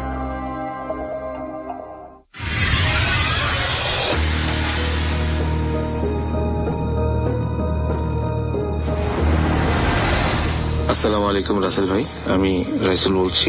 2012 সালে আমি আপনাকে প্রথম একটি ঘটনা পাঠিয়েছিলাম চট্টগ্রামের। এর মাঝে অনেকটা সময় অতিবাহিত হয়ে যাওয়াতে আমি আর ঘটনা পাঠাতে পারিনি। তা আমি আমার দ্বিতীয় ঘটনাটি আজকে আবার পাঠাচ্ছি আপনাদের কাছে। আশা করি লিসেনাররা আমার ঘটনাটি পছন্দ করবেন। ঘটনাটি আর কারোর সঙ্গে ঘটা নয়, আমারই ফ্যামিলিতে, আমারই চোখের সামনে, আমারই মেয়ে জীবনের সঙ্গে ঘটা। ঘটনাটা একটু বড়, কিন্তু আমি এই ঘটনাটাকে শর্টকাটে বলার চেষ্টা করব। আশা করি সবাই ধৈর্য ধরে শুনবেন। আমি তখন এইচএসসি পরীক্ষার্থী। আমি ঢাকার কাজীপাড়ার কোন একটা বাড়িতে থাকি। আমরা থাকতাম 4 তলাতে। আমাদের বাড়ির পাশ থেকেই একটা ফাঁকা জায়গা ছিল, একটা পুকুর ছিল এবং বাড়ির বিল্ডিং এর গা ঘেঁষে লম্বা লম্বা কিছু দেবদারু গাছ ছিল। ঘটনাটি ঘটে যখন দেবদারু গাছগুলো কেটে ফেলা হয়। তারপর থেকে হঠাৎ করে আমার বোন খুব অস্বাভাবিক আচরণ করা শুরু করে। চুপচাপ বসে বসে হাঁটুর মধ্যে মাথা গুজে দুলে দুলে কান্না করা, হাসি করা এবং খুব অস্বাভাবিক আচরণ করা। এই ঘটনাগুলোর সঙ্গে আমরা আগে অভ্যস্ত ছিলাম, বাট বিপত্তি ঘটে তখন যখন আমার পরীক্ষা খুব সন্নিকটে। আমি রাত 12টা-1টা করে যখন পড়তাম, তখন ঠিক আমার পেছনে ছিল বারান্দা। আমি ড্রয়িং রুমে পড়তাম, বারান্দায় ছিল থাই গ্লাস। ঠিক তখনই এসে জালনায় থাই গ্লাসে কেউ টোকা দিত। 1 বার, 2 বার, 3 বার, বারবার। আর টোকাগুলোর স্টাইল ছিল লাইক আঙুলটা উঁচু করে যখন আমরা জানালার মধ্যে টোকা দিই, ঠিক সেরকমই টোকা, কিন্তু টোকাগুলোর কিছু সংকেত ছিল, যেমন 3টা, 4টা। আর টোকাগুলো শুরু হতো ঠিক রাত 2টা থেকে 3টা পর্যন্ত টোকাগুলো চলতো এবং বারবার চলতো যতক্ষণ পর্যন্ত না আমরা রেসপন্স করি। তো আমি এই টোকাগুলোর সঙ্গে তখন অভ্যস্ত ছিলাম না, বিধায় আমি খুব ভয় পেয়ে যাই। এবং প্রথমে ভয় পাই না, প্রথমে আমি টোকার উৎসটা খোঁজা শুরু করি, কোত্থেকে আসছে। আর একবার বলে নিই, আমি থাকতাম আমার বোন দুলাভাইয়ের সঙ্গে, তাদের বাড়িতে থেকে লেখাপড়া করতাম। তো আমার দুলাভাই ওই দিন কোনো কারণে বাড়িতে ছিল না। তো আমি টোকার উৎসগুলো খুঁজে না পেয়ে আমি গিয়ে চেক করি, আমার বোন দেখে দরজা বন্ধ, বাচ্চাটাকে নিয়ে ঘুমাচ্ছে। তো আমি আর ওই দিন রাত্রে বেশিক্ষণ পড়াশোনা না করে আমি গিয়ে শুয়ে পড়ি। ঠিক পরদিনও সেম টোকা পড়া শুরু হয়। ওই দিন আর দুলাভাই ছিল। তা আমি ওই টোকার আওয়াজ শুনে আমি আস্তে করে গিয়ে আবার শুয়ে পড়ি। আমি ওই দিন বেশি রাত পর্যন্ত পড়ি না। ঠিক তার 5 থেকে 10 মিনিট পর আমার দুলাভাই উঠে এসে আমাকে ডাকে যে বাসায় বোধহয় চোর এসছে, আসো, বারান্দার দরজায় টোকা দিচ্ছে। বাট আমাদের দুজনের মাথায় তখন ছিল না যে আমরা থাকি 4 তলার উপর, এইখানে চোর আসা মোটেই সম্ভব না। কারণ আমাদের আশেপাশে বিল্ডিং নেই বললেই চলে। একটা বিল্ডিং আছে, তার সঙ্গে আমাদের বাড়ির দূরত্ব ছিল নিয়ার অ্যাবাউট 4 থেকে 5 ফুট। আর সেখানে কোনো কার্নিশও ছিল না, সুতরাং ওইখান থেকে আসা এক প্রকার অসম্ভবই। তো আমার দুলাভাই বলে যে আমি ড্রয়িং রুম থেকে জানলা দিয়ে বাইরে তাকাচ্ছি, তুমি বারান্দায় গিয়ে জাস্ট দরজাটা খুলে দেখো কি আছে। তো যে কথা সেই কাজ, দুজনে দুটো লাঠি নিয়ে আমি চলে গেলাম বেডরুমের ভেতর থেকে বারান্দায়। ওই বারান্দাটাই আবার ওই ড্রয়িং রুমে আমি যেখানে বসে পড়তাম সেখান থেকে দেখা যেত। তা আমার বোন বারবার মানা করছিল যে বারান্দার দরজাটা খোলার দরকার নেই, কিন্তু আমি তখন ওর চেহারা এবং ওর গলার ভয়েস, আমি দুটোর দিকেই কর্ণপাত না করে আমি দরজাটা জাস্ট খুলে বারান্দায় গিয়ে একটা চক্কর দিয়ে এসে দেখি যে আসলে বারান্দায় কিছু নেই। আর বারান্দাটার বর্ণনা একটু দিই। বারান্দাটা ছিল ড্রয়িং রুমটা ঠিক যতটা বড়, মাথা পর্যন্ত, এই পাশ থেকে আরো প্রায় 2.5 ফুট 3 ফুট এই রুমের দরজা, এই রুম থেকে যেই দরজাটা গিয়েছে আর কি, আর প্রশস্ত ছিল 3 ফুট। সো এই পর্যন্ত আমি প্রদক্ষিণ করে আস্তে আস্তে যতটা সময় হয়ে গেছে, এসে দেখি আমার বোন সে স্বাভাবিক পরিস্থিতিতে নেই। যে পরিস্থিতি ছিল সেটা দেখে আমি নিজেই অবাক হয়ে যাই। আমার বোন ফ্লোর থেকে কমসে কম 1 থেকে 2 হাত উপরে, যদি আমরা সেটা বলি 3 ফুট উপরে ফ্লোর থেকে। ততক্ষণ আমার দুলাভাই ঘরের ভেতর চলে এসে ওই কাণ্ড দেখে সেও ভয়ে থরথর করে কাঁপা শুরু করছে। আমিও এক প্রকার অস্বাভাবিক হয়ে পড়ি যে কি হচ্ছে। আমার দুলাভাই যখন আমার হাত চেপে ধরে বলে এটা কি হচ্ছে, তাকে স্বাভাবিক করার জন্য আমি নিজে থেকেই অন্তরের ভেতর থেকে ভয় কাজ করতেছে, কিন্তু মুখের মধ্যে খুব জোরে একটা আওয়াজ করি যে নিচে রাখ, এরকম একটা আওয়াজ করি। তখন আমার বোন ওই ভাসমান অবস্থায় বলতেছিল যে তোদের প্রত্যেকটাকে আমি মেরে ফেলবো, আমার কথা কেন শুনলি না, দরজাটা কেন খুললি। তো ওইরকম অবস্থা দেখে আবার চিৎকার করি যে নিচে রাখ। ঠিক তৎক্ষণাৎ ওই ভাসমান অবস্থা থেকে বিছানায় পড়ে যায়, পড়েই সেন্সলেস হয়ে যায়। কিন্তু মজার ব্যাপার হচ্ছে একটা, ওর বাচ্চাটার বয়স ছিল তখন 1.5 বছরের মতো।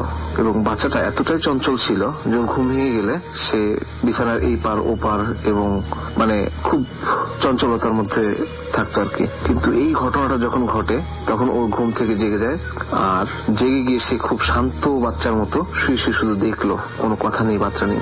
আমরা এই ঘটনা দেখার পরে আমরা খুব ভয়ে আমি আমার মাকে ফোন করি, পরদিন ফোন করে ঘটনা সব বলার পর আমার মা আমার ফাদারকে নিয়ে ঢাকায় চলে আসে, দেরি না করে ঢাকায় চলে আসে। তখন আমি একটু স্বস্তি বোধ করি। এখন আমার পড়াশোনার মাত্রাটা একটু বেড়ে যায়, যেহেতু মা আসছে। মাকে জাস্ট আমি ড্রয়িং রুমে একটা সোফার উপরে শুয়ে রেখে আমি পড়তে থাকি, আমার ফাদার আমার রুমে গিয়ে শুয়ে থাকে। মোটামুটি ঘরের ভেতর লোক সংখ্যা যেহেতু বেড়ে গেছে, আমাদের মনের সাহস সঞ্চার হয়েছে। তো ঠিক যেই সময়ে ডিস্টারবেন্সটা শুরু হয় ঠিক সেই সময় শুরু হয়ে গেল 2টা থেকে 3টার মধ্যে আর কি নক করা শুরু হয়। তখন আমার মাকে বললাম, আমার মা বললো যে তুমি ঘরে চলে যাও, ঘরে গিয়ে পড়ো। সে আয়াতুল কুরসি পড়ে গায়ে ফুটো দিয়ে ঘর চতুর্দিকে বন্ধ করে, কিন্তু কোনোটা হচ্ছে না। এর মধ্যে একদিন সে সকালবেলা আমাকে দেখে বলছে, মামা কাজ ছেড়ে চলে যাচ্ছি। পরে বললাম কেন? আমি জিজ্ঞাসা করলাম কেন চলে যাচ্ছি। তো আমি আপনাকে একটু কথা বলি, এটা কাউকে বলার দরকার নেই, আপনি শুধু জেনে রাখেন। আমি গতকাল ছাদে যখন শুয়েছিলাম, মানে ছাদে ওনাকে ছোট্ট একটা জায়গার মধ্যে লাইক 4-5 ফুট থেকে 6 ফুট একটা জায়গা স্কোয়ার করে নিয়ে ওনাকে একটা রুম করে দেওয়া হয়, এখানে জাস্ট উনি একাই থাকতে পারবে এইরকম। তো উনি নাকি 2:30-3টার দিকে যখন ওনার ঘুম ভেঙে যায়, উনি আবার একটা নেশা করতো, নেশাটা হচ্ছে গুল ব্যবহার করতো উনি। তো মুখে গুল দিয়ে উনি থুতু ফেলার জন্য ছোট একটা ভেন্টিলেটার, বাথরুমে যেরকম ভেন্টিলেটার থাকে ওরকম একটা ভেন্টিলেটার দিয়ে ওরা একটা জালনা করা ছিল, ওইটা খুলে উনি থুতু ফেলতে যায়। তখন উনি দেখছে নাকি একজন মানুষ হাঁটতেছে, কিন্তু তার অবয়বটা এমন যে তার কোনো মাথা নেই, এবং সে ওইটা দেখে ওই অবস্থাতেই জানলাটা জাস্ট লাগিয়ে দিয়ে ভেতরে উনি এক প্রকার গুটি মেরে খুব ভয়ে ওখানে রাতটা অতিবাহিত করে ভোর হলেই সে বাড়িওয়ালাকে বলে আমি চলে যাবো, আমি এই অবস্থা। এর মাঝে ঘটনা ঘটতেছে, আরো অনেক ঘটনা ঘটতেছে, সময় অনেক বেশি নিয়ে ফেলছি। যাই হোক, তার মধ্যে একদিন একটা ঘটনা ঘটে এরকম যে আমরা সবাই শুয়ে আছি, আমি শুয়ে আছি, আমার মা শুয়ে আছে পাশে। আমার ফাদার তখন উনি স্মোকিং করতেন, তো উনি জানলার কাছে বসে রুমে বিছানায় এক কর্নারে বসে উনি সিগারেট খাচ্ছিলেন, জানলার বাইরে হাতটা বের করে দিয়ে। এর মধ্যে উনি খেয়াল করেন যে খুব জোরে একটা বাতাসের ঝাপটা জানলায় এসে লাগলো এবং বাতাসটা ভেতরে ঢুকে কোন একটা অবয়ব হয়ে হেঁটে চলে যাচ্ছিল। তো আমার ফাদার এটাতে ওই অবয়বটাকে ফলো করেন। ফলো করতে করতে গিয়ে দেখেন আমার বোনের দরজায় গিয়ে অবয়বটা মিলিয়ে যায়, এবং উনি ওই দিন রাত্রে খুব ভয় পেয়ে যান, কাউকে কিছু বলেন না। পরদিন সকালে বলেন যে আমাদের এইটাই এরকম কোনো কিছুতে হবে না, এটাতে কোনো একটা হুজুর লাগবে বা ঘর বন্ধ দেওয়া দরকার। আবার ঠিক যেদিন আব্বাই ঘটনা বলছে তারপরে ওই দিনই সন্ধ্যায় যখন আমার দুলাভাই বাড়িতে আসেন, ঠিক উঠতে পথে বাড়িওয়ালা থাকতো 3 তলা, তো ওনার বাচ্চাটাকে সিঁড়ির ঘরে বসে খাওয়াচ্ছিলেন রাত 8টার দিকে। তো উনি যখন সিঁড়ির এক প্রান্ত থেকে অন্য প্রান্ত, মানে একটা সিঁড়ি পার হয়ে আরেকটা সিঁড়িতে চলে, তখন বাচ্চাটাকে দেখে উনি বলে কি খবর বাবু, কেমন আছো, এরকম করে। তখন বাচ্চাটা খুব ভয় পেয়ে যায়, এবং এই ভয় পাওয়াতে বাচ্চাটাকে প্রচুর জ্বর চলে আসে। তারা একটা হুজুর ডাকে, হুজুরটা বংশাল থেকে কোথা থেকে আসে হুজুরটা। তো হুজুরটা আসাতে যখন বাচ্চার জ্বর, তারপরে ওই ড্রাইভার উপরে এটা দেখলো, তো আমিও হুজুরকে বললাম যে আপনি আমার বাসায় একটু আসবেন, আমার বোনেরও কিছু প্রবলেম হচ্ছে। তো হুজুর গেল। তো এখানে একটা ইনসিডেন্ট ঘটে। হুজুর যাওয়ার পরে আমাকে বলে যে একটা শলার ঝাড়ু লাগবে, মানে যেটা নারকেলের পাতা থেকে যে ঝাড়ুটা হয়, শলার ঝাড়ু লাগবে, আর একটু তাগি লাগবে, কালো সুতা যেটাকে বলি আমরা। আমি যেই কথা সেই কাজ ব্যবস্থা করে দিলাম। তো হুজুর আমাকে বললো যে আপনি ঘরে আসবেন না, ওনার হাজবেন্ডকে পাঠান। আমি বললাম দেখেন ওনার হাজবেন্ড না, আমাকেই ডাকেন, কারণ আমি যতটা করতে পারবো উনি ততটা আপনাকে সহযোগিতা করতে পারবে না। বলছে না, এখানে হাজবেন্ডকেই লাগবে। ঠিক আছে, হাজবেন্ডকে নেন। তো আমাকে রুমে ঢুকতে দিল না, আমি ড্রয়িং রুমে বসাচ্ছিলাম সোফায়, কারণ আমি জানি কিছু একটা ঘটবে। তো হুজুর যখন ওনার গায়ে সুরা পড়ে ফু দিচ্ছিল, আর দুলাভাইকে বলছিল যে আপনি ঝাড়ু দিয়ে গায়ে বুলাই দিবেন আগা মাথা পর্যন্ত, পা থেকে মাথা পর্যন্ত, মাথা থেকে পা পর্যন্ত বুলাতে থাকবেন, আর হুজুর ফু দিয়ে তাকে গিরা দিচ্ছিল। ঠিক এই মুহূর্তে আমার বোন ঠিক বাহুবলীর মতো উঠে হুজুরকে কলারটা ধরে হাত দিয়ে উঁচু করে আলমারি মাথায় উঠে ফেললো এরকম করে। হুজুর তো কোনো মতে ছড়ায় এখান থেকে পালায় যে বাড়িওয়ালার ঘরে গিয়ে ঢুকলো, গিয়ে এবার বাড়িওয়ালাকে সব বলে দিল যে প্রবলেম ওনার মধ্যে, এর থেকে প্রবলেম হচ্ছে। আমি আবার গেলাম হুজুরকে বললাম যে কি অবস্থা। তো হুজুর বলছে যে আমি আজকে কিছু করতে পারবো না, কারণ আমার সঙ্গে আজকে আমার প্রয়োজনীয় জিনিসপত্র নাই, তবে আমি একটা তাবিজ পাঠিয়ে দিব আপনাকে। যাই পরবর্তী উনি সেই তাবিজ আর পাঠায় নাই। প্রবলেম আরো প্রকোপ হতে শুরু করলো। আশেপাশে ভাড়াটিয়ারা খুব ভয়ে তটস্থ থাকতো। তো মোটামুটি ধরে নিল যে আমাদের জন্য তাদের প্রবলেম হচ্ছে। তো আমি বাড়িওয়ালাকে নোটিশ দিয়ে দিলাম যে আমরা চলে যাবো। বাড়িওয়ালা খুব খুশি। যাই হোক, পরে আমি প্রবলেম সলভ করলাম। আমি ওকে খুলনায় কোনো এক ভালো কামেলের কাছে নিয়ে উনি প্রবলেম সলভ করে দিল। বাট প্রবলেমটা অ্যাকচুয়ালি আমার বোনের যেটা ছিল ছোটবেলা থেকে, ও যখন অনেক ছোট, লাইক 7-8 বছর বয়স, তখন থেকে প্রবলেমটার সূত্রপাত হয় আমাদের বাড়ি অ্যাকচুয়ালি খুলনাতে। আমাদের বাড়ি ছিল টিবি বাউন্ডারি রোডে, সে বাড়িটা এখনো আছে। আমাদের বাড়ির পাশে ছিল এক হুজুরের বাড়ি, সে হুজুরের ওয়াইফের সঙ্গে ছিল নিয়ার অ্যাবাউট অনেকগুলা জিন, যতটুকু শুনেছি। আমাদের এখান থেকে নোয়াপাড়া পীর সাহেব যখন আসছিলেন ওনার এই জিনগুলো ছাড়ানোর জন্য, তখন আমার বোন আমাকে কোলে করে নিয়ে ওই জিন ছাড়ানো দেখতে যাচ্ছিলেন। তারপর থেকেও এটা দ্বারা প্রভাবিত, অনেকদিন হসপিটালেও ছিল। আর মোটামুটি এখন আমার বোন পুরোটাই স্বাভাবিক, এইরকম কোনো সমস্যা নেই। তো রাসেল ভাই, আমার ঘটনা এতটুকুই, আশা করি আপনাদের ভালো লাগবে। ধন্যবাদ লিসেনার, ধন্যবাদ রাসেল ভাই, আসসালামু আলাইকুম। ওয়াও, কি যে সুন্দর! ইস, আগে যে কেন আসেনি? থামতো, আগে লাইভে যাই। কি রে, আমাদের থামতে বলে তুই থেকে নিজেই থেমে আছিস। ছাতার মাথা নেটওয়ার্ক আমার কাজই করছে না। রিজভি, তোর তো জিপি, তুই ঢোক না লাইভে। ওকে, এই যে লাইভ। কেউ ব্যবহার করে, কেউ করে না, কিন্তু গ্রামীণ ফোনে বিশ্বাস করে সবাই। এই বিশ্বাসেই আজ আমরা বিশ্বসেরা ওকলা স্পিড টেস্টেও 1 নম্বর। গ্রামীণ ফোন, বাংলাদেশের ফাস্টেস্ট মোবাইল নেটওয়ার্ক। ওকে, রেকর্ডিং শুরু করছি। দারুণ খবর, গ্রামীণ ফোনের 2GB ইন্টারনেট এখন মাত্র 38 টাকায়। হ্যাঁ, 38? ভাই, স্ক্রিপ্টে ভুল আছে, 38 না 42। না, ভুল নাই, ঠিকই আছে, তুমি বলে যাও। কোথায় ছিলাম? ও, গ্রামীণ ফোনের 2GB ইন্টারনেট এখন মাত্র 38 টাকায়, মেয়াদ 2 দিন। ভাই, মেয়াদও 2 দিনই? হ্যাঁ, 2 দিনই হয়েছে, এবার চলে আসো। ভাইয়া, একটু বাকি। ওকে, শেষ করো। বিস্তারিত জানতে ভিজিট grameenphone.com।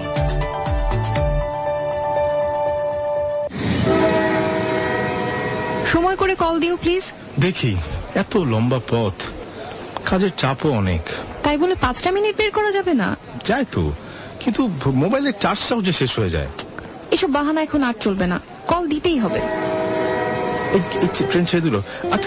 আচ্ছা, চেষ্টা করব। প্রিয় মানুষগুলোর কাছে থাকার এমন আবদারগুলো এবার আর চার্জের কারণে আটকে থাকবে না। গ্রামীণ ফোন এবং মাইক্রোম্যাক্স নিয়ে এলো সাশ্রয়ী মূল্যে 5000 mAh ব্যাটারির 4G enabled Micromax B5 Pro smartphone. এবার 1 নম্বর নেটওয়ার্কে ছুটে চলুন ফুল চার্জে। বিস্তারিত grameenphone.com। ওয়াও, কি যে সুন্দর! ইস, আগে যে কেন আসেনি? থামতো, আগে লাইভে যাই। কি রে, আমাদের থামতে বলে তুই থেকে নিজেই থেমে আছিস। ছাতার মাথা নেটওয়ার্ক আমার কাজই করছে না। রিজভি, তোর তো জিপি, তুই ঢোক না লাইভে। ওকে, এই যে লাইভ। কেউ ব্যবহার করে, কেউ করে না, কিন্তু গ্রামীণ ফোনে বিশ্বাস করে সবাই। এই বিশ্বাসেই আজ আমরা বিশ্বসেরা ওকলা স্পিড টেস্টেও 1 নম্বর। গ্রামীণ ফোন, বাংলাদেশের fastest mobile network. Face it, radio money ফুর্তি। Bhoot FM, the night comes alive with Grameen Phone.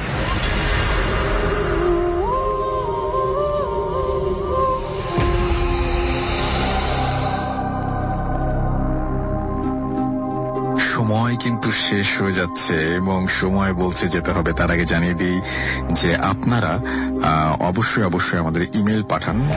প্রতিদিন তো হচ্ছে স্পেশাল এপিসোড দিব না, তো ইমেল পাঠাতে হবে কোন ঠিকানায়? ইমেল পাঠাতে হবে এই ঠিকানায় যে bhootfm@radio40.fm, এবং এইখানে আপনি আপনার নাম, ঠিকানা এবং ফোন নাম্বার সহ আপনার জীবনে ঘটে যাওয়া সেরা ঘটনা লিখে পাঠিয়ে দেবেন।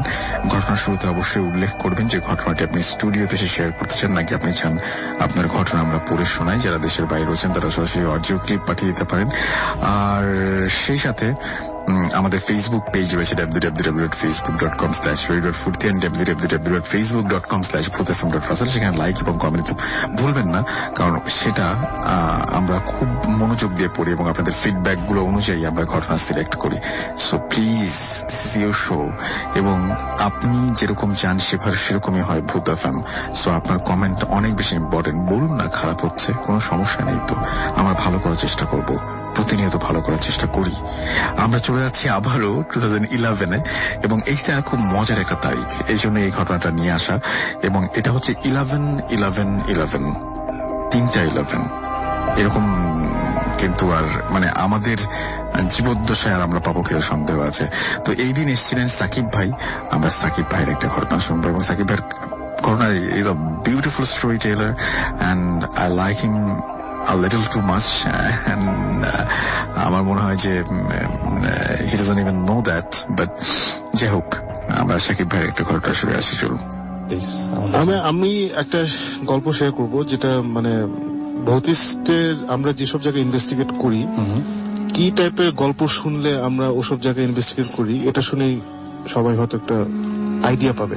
আচ্ছা, কারণ আমরা প্রায় শুনি যে আমার বাসায় এটা হয়, আমার ওটা হয়, সব জায়গায় যাওয়া তো সম্ভব না।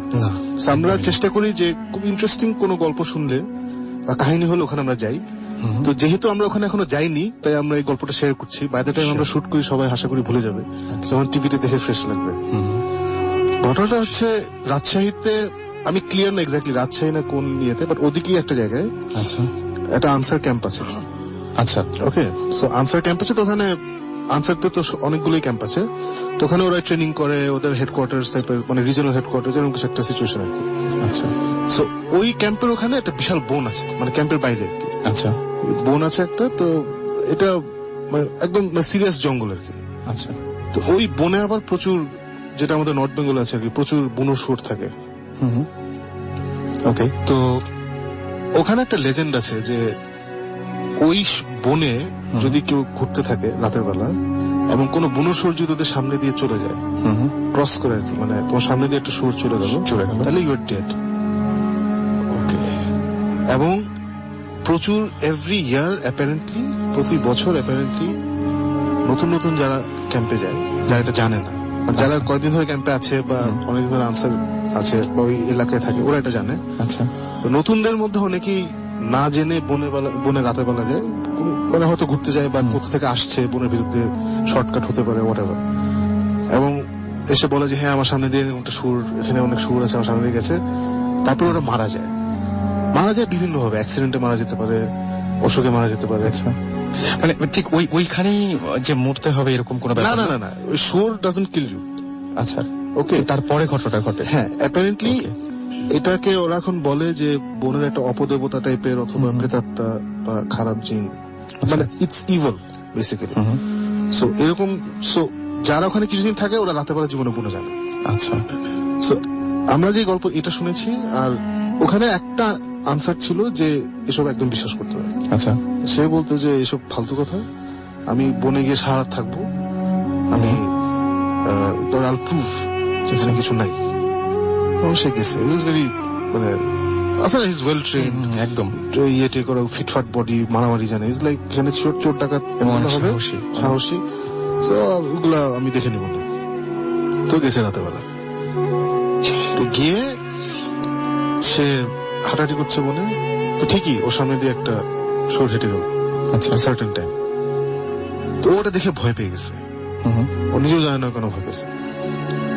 সে তখন যেখানে ছিল সে বুঝলো যে এখানে থাকা যাবে না, হি ওয়াজ নট ফিলিং সেফ। সে তখন দৌড় দেওয়া শুরু করলো, দৌড়তে দৌড়তে ওখানে সে একটা দিঘি বা পুকুর বা নদী, আমি জানি না, বনের ভিতরে একটা নদী গেছে, ওখানে চলে আসলো। তো ওখানে আবার একটা নৌকা বাঁধা ছিল, মানে ঘাট টাইপের আছে একটা ছোট, বা দিনের বেলা ওইসব জায়গায় আবার লোকজন থাকে, রাতে থাকে না। সে নৌকা দেখে সে ডিসাইড করলো যে, মানে সে এখন যে দিক দিয়ে আসছিল ওই দিক দিয়ে ফেরত যেতে পারবে না, সে ভয় ওদিকে যেতে যাচ্ছে। হিজ লাইক ঠিক আছে, আমি নৌকায় উঠে আমি দিঘির মাঝামাঝি একটা জায়গায় গিয়ে নৌকার মধ্যে বসে থাকি। আচ্ছা, ওকে, সারা রাত এখানে বসে থাকবো, আমাকে আর কিছু হবে না। ওকে, তো আইডিয়া ঠিক করে সে নৌকা উঠে গেল, উঠে মাঝ দিঘিতে চলে গেল, গিয়ে সে বসে আছে। হঠাৎ করে তার ভয় আরো বেড়ে গেল। সে হঠাৎ খেয়াল করলো, কিছু আওয়াজ পেল আর কি। আওয়াজ পেয়ে আওয়াজের দিকে তাকিয়ে দেখলো যে জঙ্গল থেকে বের হয়ে আসলো একটা ছোট্ট মেয়ে। ইয়েস, আচ্ছা, একটা ছোট মেয়ে। এই আমাদের এখানে একজন ছোট গেস্ট আছে দেখছি, হঠাৎ করে মানে বলার সঙ্গে আমি নিজেও শিওর উঠছি, মানে হ্যাঁ, এটা এক্সপেক্ট করিনি এতটা, মানে এই 8-9 ইয়ার্স ওল্ড, বেশি বড় না, ছোট একটা মেয়ে আর কি। সে সুন্দর করে, ও মেয়েকে দেখি প্রথম ওর থট হচ্ছে যে তখন বাজে আর কি গভীর রাত, মানে 2-3টা এরকম কিছু আর কি। ইজ লাইক যে এত রাতে এখানে তো মেয়ে থাকার কথা না, একদমই না, এত ছোট মেয়ে কেন এখানে আসবে, একটা মহিলা হলেও হতো। মেয়েটা খুব নর্মালি জঙ্গল থেকে বের হয়ে ঘাটের কাছে এসে দাঁড়িয়েছে। আচ্ছা, দাঁড়ায় বেশ জল চোখে ওর দিকে তাকিয়েছে, জাস্ট ওর দিকে তাকিয়ে আছে। তো সে তখন বুঝছে যে এই কেস ঠিক না, সামথিং সিভিয়ারলি রং এখানে। তখন সে ভয় কাটানোর জন্য সে পকেট হাতে দেখে যে ওর সিগারেট আর ম্যাচ আছে।